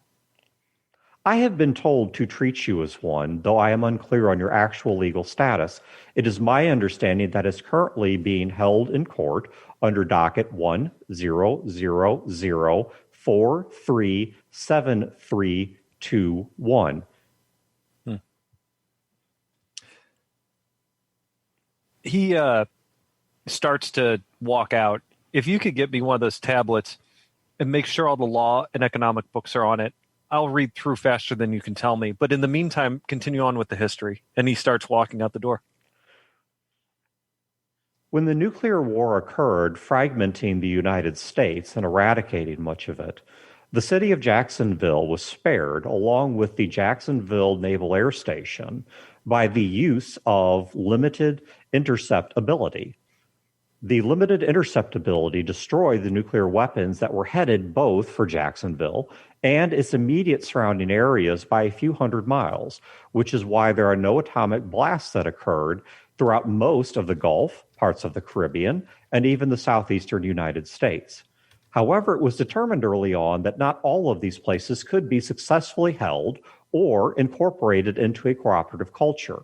And so, therefore, in an attempt to protect these people and to contain and leverage what we could while accepting what we could not gain, the military began a process of gathering technologies, particularly dangerous ones such as military technologies, weapons technologies, and certain power technologies, and gathering them in the city. The city has since then expanded to the areas that that the governance felt they could control and could include in such a broad culture, and have begun trading with the outside world, slowly rehabilitating the rest of the world with technology through the trade for natural resources that cannot be found in our limited land area.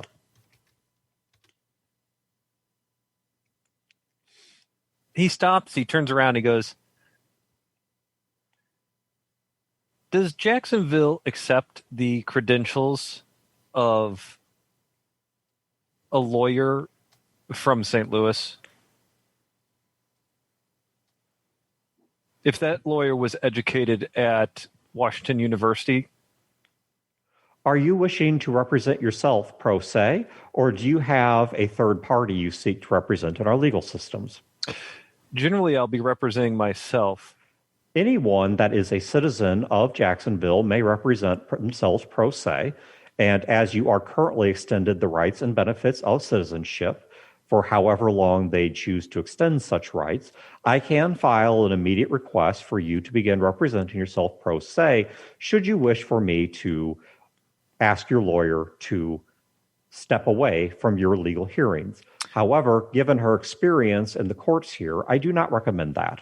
No, I will not want her stepping away, as I will need her assistance.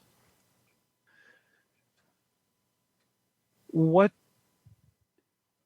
am I charged with? Or what am I trying to win in court? Legal status and protection. You are charged with nothing. It is your status that is attempting to be determined. Are you an interloper? Are you an outside agent? Are you someone seeking asylum?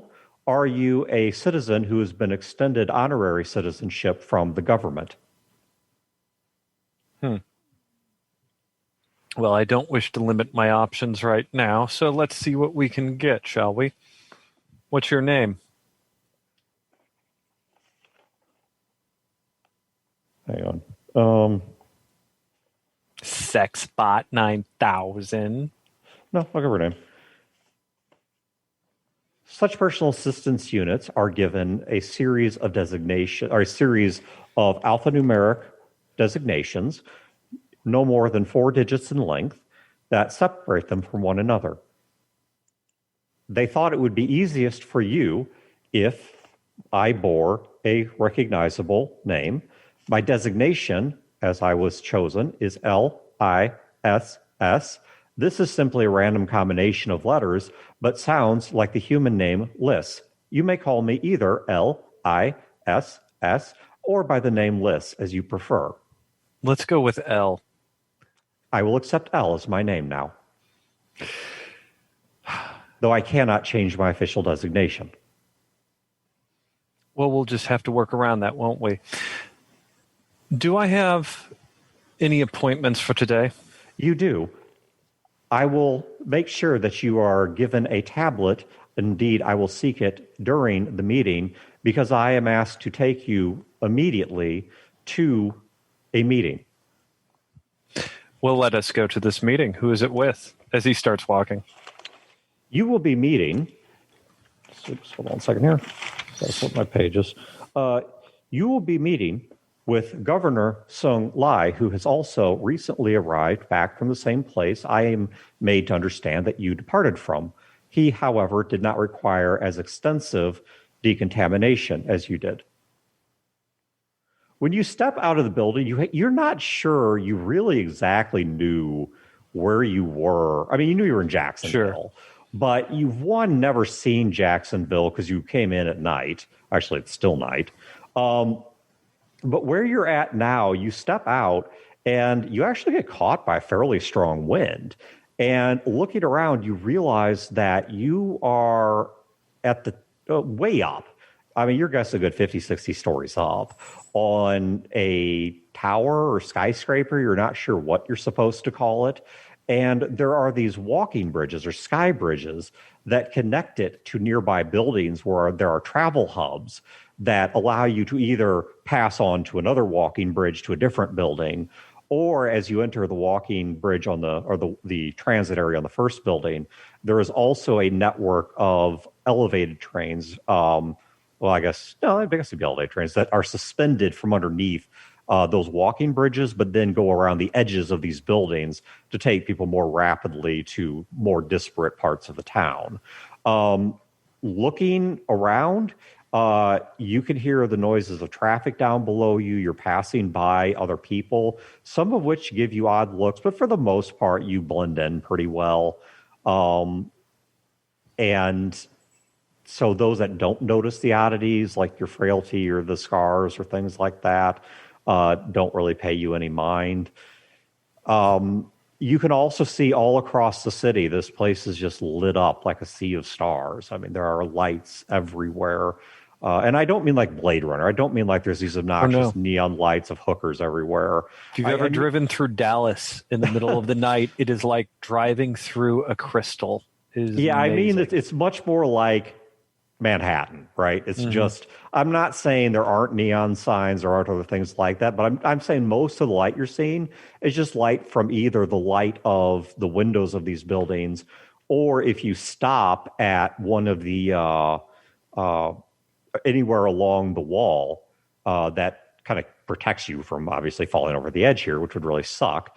And look down, you can see street lights and the headlights of cars down below. Cars don't make nearly as much noise as Denims? The guy in St. Louis is always driving that late model car. I forget what it, but yeah, it doesn't have a gas engine. It doesn't have. You're not sure what these cars are operating off of, but yeah, I mean the traffic noise you hear is more just that hollow, airy noise created by cars passing, or by the tires on the pavement, or by the occasional honk of a horn or something. But I mean, looking around the city, it is very hard for you to estimate how many people actually live here. But it's got to be in at least 7 figures. Yeah. Well, shall we go? Of course.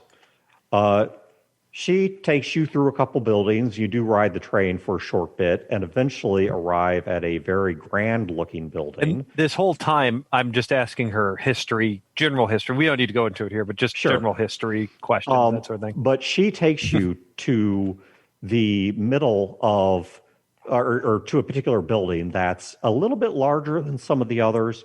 It has a beige to brown colored outside, and there's hanging from it, from its top, which is only a few stories above here, are a variety of flags, some of which are from the Jacksonville military units, some of which are the state flag of Florida, the flag of Jacksonville as a city.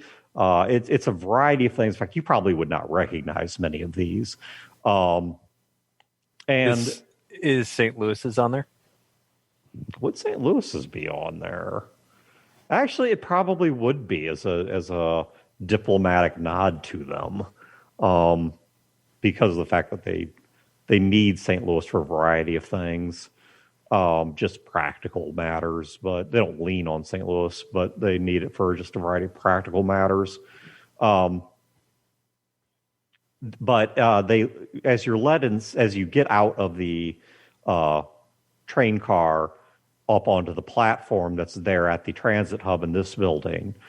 She walks over to a bank of elevators, and there's a place for like swiping security cards or something. But as she nearly approaches it, it just simply turns green, and the elevator doors open, and the two of you get on. And she presses a button to go down about 20 stories, and you get a little bit of feeling in your stomach. This elevator is moving kind of quick. But for the first time in being in an elevator, this one's perfectly clean, perfectly maintained, has a bit of It's a not the first time we've been in an elevator. They have one that's in this good a condition. Yeah. This is better than the condition with the elevators. Oh, absolutely. And these are far more comfortable and far less industrial. And you reach that spot several floors down. She walks you through a hallway past several administrative offices. In fact, as she does, another robot, without looking at her, just walks right past her in the hallway, and they make a very quick trade-off of a data pad, which she just hands to you. This is the tablet that you required. It is now available for your use, and I will provide you with your temporary login and password information. He does so. They do the necessaries, and he logs in. Does he have any emails? No, but you do have access to a general library of knowledge for Jacksonville. No private matters? Not yet, no. I mean, of course, you also... Sorry. Protor's like, every time you say general something, he salutes. Oh, I've been missing that because I'm looking at you in the window. So, so I have to ask about private matters.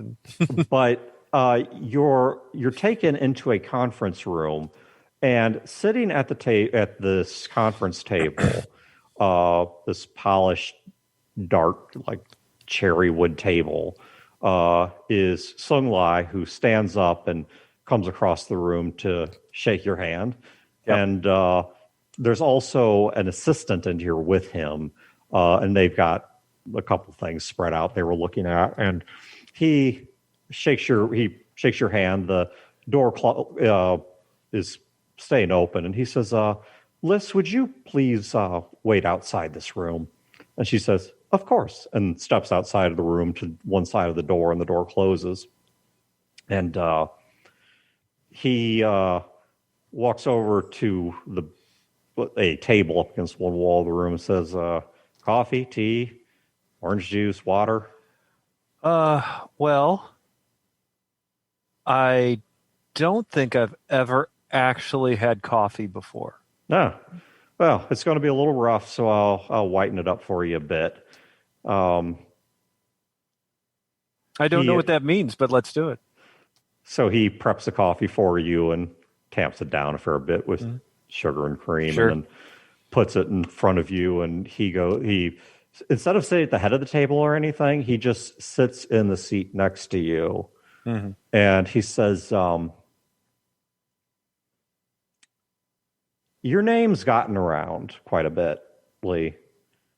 It's either a very good thing or a very bad thing. Oh, well, for the moment, we're going to assume it's a very good thing. But I need to know something and I need to know the truth. Telling me a disappointing truth is far preferable to you telling me a self-congratulatory lie, because we're out of time and literally every chip imaginable is on the table. Life on Earth itself is up for grabs right now. So I need to know the answer to this.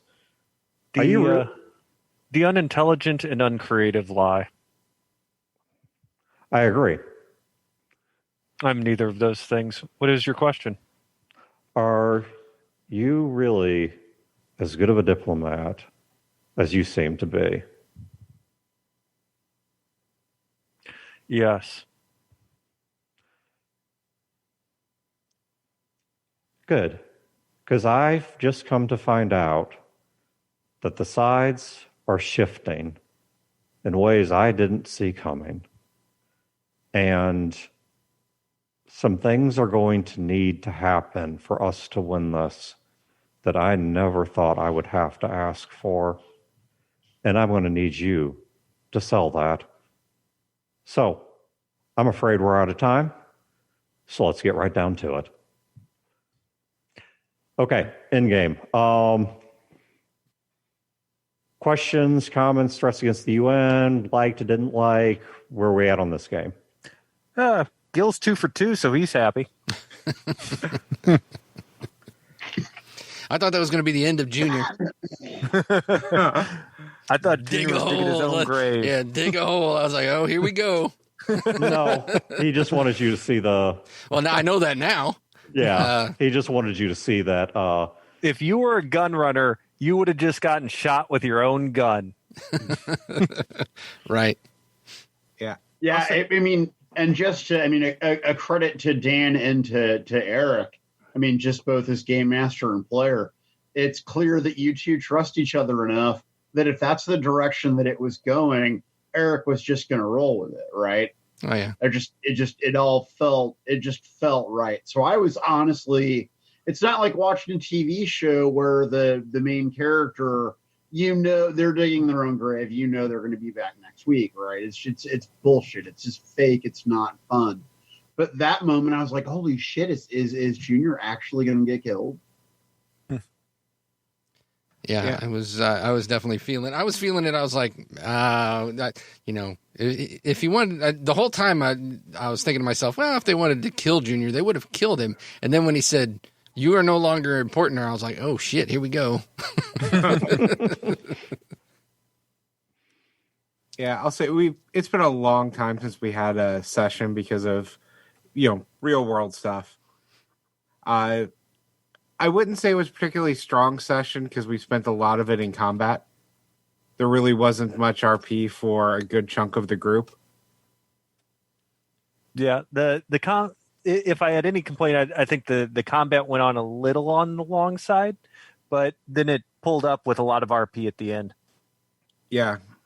So I'm going to pull back the curtain here a little bit because, I agree with you. I thought the combat kind of made for as long as it went, kind of made for a slow pickup. Mm-hmm. And by the way, the combat itself was fine. It was just I get you. I don't think it would even have been a thing of note if we hadn't have been so long without a session. Yeah, well, and part of what carried it out, as long as it did, was you guys made some choices I didn't expect. So let me walk you through what the intended plan was there from Max's standpoint. Well, I'll also say I think one of the things that made it longer was there were a lot of misunderstandings throughout it. I think we were not on the same page for what was going on at times. Yeah. Like thinking that they were buggies that didn't have armor around them. Oh, yeah, that would have... Things like that. That changed what our actions were considerably. The original intention was Max was going to drag Gil up the hill and brutalize him. And you guys were to come running to save your friend. And while you guys were away, he was going to massacre the entire town of Herman. That fell apart partially when Chad got off 2 good shotgun shots on his arm, which weakened his ability to perform. He was, that was thing one. It didn't weaken his ability to perform. Everybody has that problem, baby. But the second thing was then when instead of going himself or sending any other party members, Wayne sent some of Temper's guys who are actually capable combatants up there. Yeah, because it's like we've been saying, Philip, he may not think it or understand it, but Philip is the leader everyone needs. He knew how to delegate the responsibilities. Yeah, something's going on. He's not the person that should be going up there to look at it. Well, and this is going to be a weird way to put it, but Philip was not the hero of that situation, but he was the winner. Mm-hmm. And that's a distinction that I think is important. But so then the third thing that really drug it out was both Max and the buggies just plain couldn't roll that well. And fuck those guys. And I am a firm believer that, it's as I've always said, if there's 6 people at the table, there's 7 people in the game. The 7th are the dice. And the dice had a different story to tell than I did. And I'm okay with that, And on top of that, Chad made some very smart moves. He did not try to bum rush Max, which would have ended, that's what Max wanted. He called off. I played some risks too. I mean, I could have very much blown myself up. He called off the artillery shot, which would have drawn the artillery away from the buggies. But instead, because it was on stand, it was sitting there loaded, ready to fire when the buggies showed up. And that was not how that was supposed to go. Then the artillery piece got a really lucky shot on the first of the buggies. And enough chaos was created down there that what was supposed to happen, which would have been brutal, would have been violent, probably would have resulted in some character deaths, but it would definitely have resulted in most, if not all, of Herman being killed. Because there's actually a column coming behind those vehicles, but you guys drug it out long enough that now the Jacksonville's bombing that column. But the point being, though, that degree of success drug it out, right? Imagine if America had capitulated at Pearl Harbor. Our participation in World War II would have been really short. A long fight ensued because of success. Or imagine if we had lost big at Midway or, the Philippines or, whatever. Which I realize at some points we did, but in the end, I was going to say we had to come back. I recognize that yes, we took some bloody noses there, but the point is, in the battles that decided the war, we came out on top. But the point is that success drug out the process in a good way, but nonetheless, that's just kind of the deconstruction of what happened. And you guys, Chad and Wayne in particular, had Max so far off script. What did he write on the rock? Gil will never even, things were shooting at him. He's not going to read a rock. What did he have written on it? He did a victory lap early. He thought he had gotten you away, so as soon as he heard the buggies open fire, he threw a rock at you that all just said, "Gotcha." Surprise, motherfucker! Yeah, I got more grenades.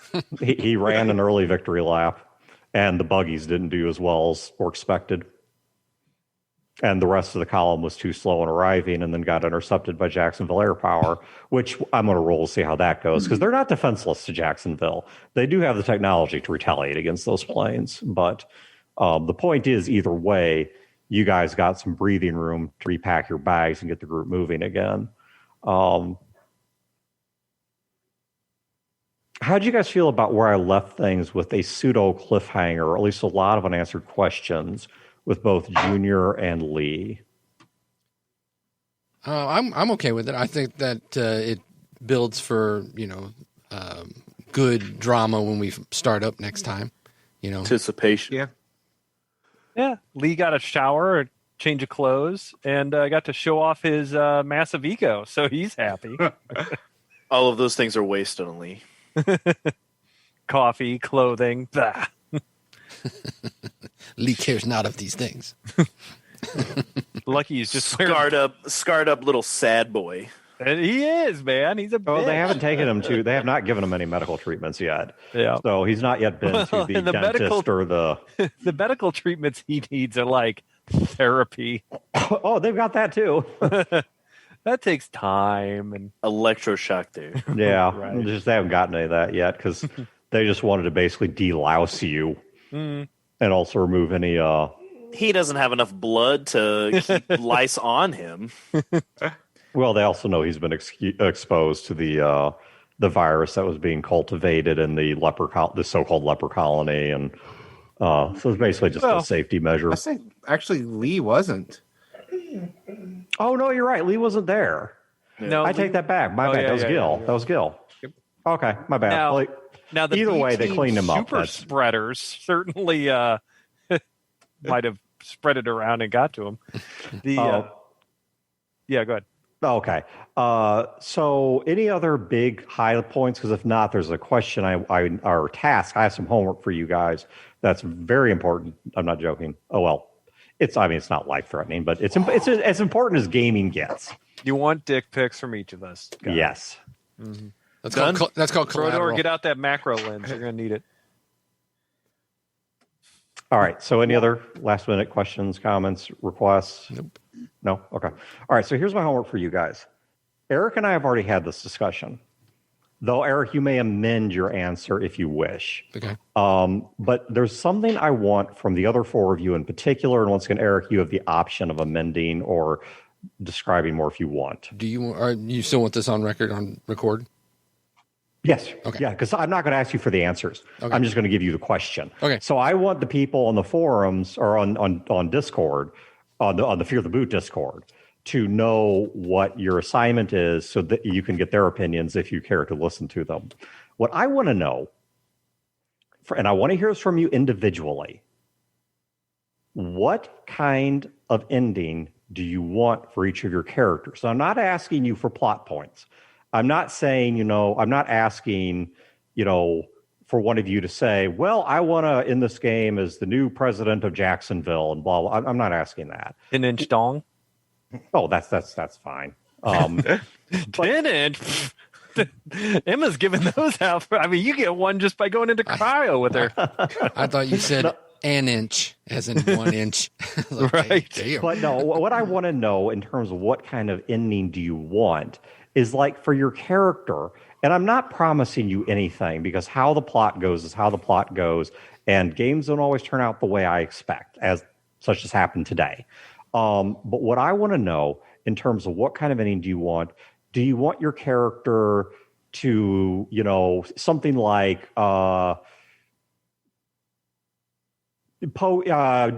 could say something to me like, He gets the Nobel Peace Prize. I want Poe to be at least have a chance to be reconciled with his family.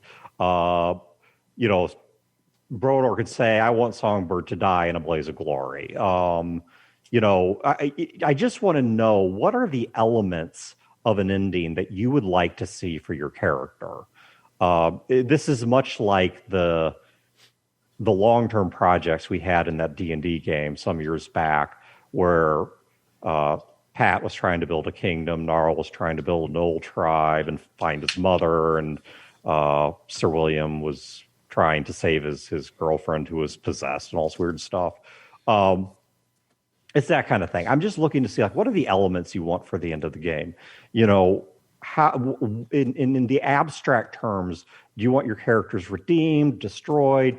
Do you want them to have a chance to get a shot at revenge at so-and-so, or to change so-and-so, or, they're going to change something about the way St. Louis works or something like that. And I'm not promising you anything. This is not a wish list, but it's going to help me understand how to, or at least try to work out a framework for how I can build an ending that is satisfying to you guys individually, because we are very close to that ending. Sure. So if you could please get that to me pretty damn soon, like next couple of days, certainly before the weekend's over, and just send it to me individually on Facebook not Facebook, Discord, in those private chat channels. And feel free to discuss this with the fans if you want. I can get this episode posted pretty quickly so they'll know what we're talking about. I would recommend not getting the advice from the fans. It's up to you. Because many of the fans want many of these characters to get a bullet in the head. Well, hey, I'm not saying you have to do what the fans want. I'm not saying I'll do it. No, not just Gil. Really? That's true. Junior, they do want Junior dead now. In fact, Gil's kind of on a redemption arc, so yeah. Huh, okay. Well, and that's the type of thing I want to know is Gil's like, I want to be, get to the end of my redemption arc and whatever. I mean, I don't know. Once again, I have no idea. Now, like I said, Eric, you and I have already discussed this. Right. So, I want, but you may amend Poe your answer if you to wish. finally work out all the sexual tension between them. Work it out. You're the only one having the problem, baby. Uh-huh. We're going to switch from Skies of Glass to a game of Skies of ass. Skies of Ass. Skies of Ass. Guys of ass. All right. That's all I got. About to turn that anus into a wasteland. Is that like your body is a wonderland? Yeah. Forget Mars. I'm shooting for Uranus. Oh my God.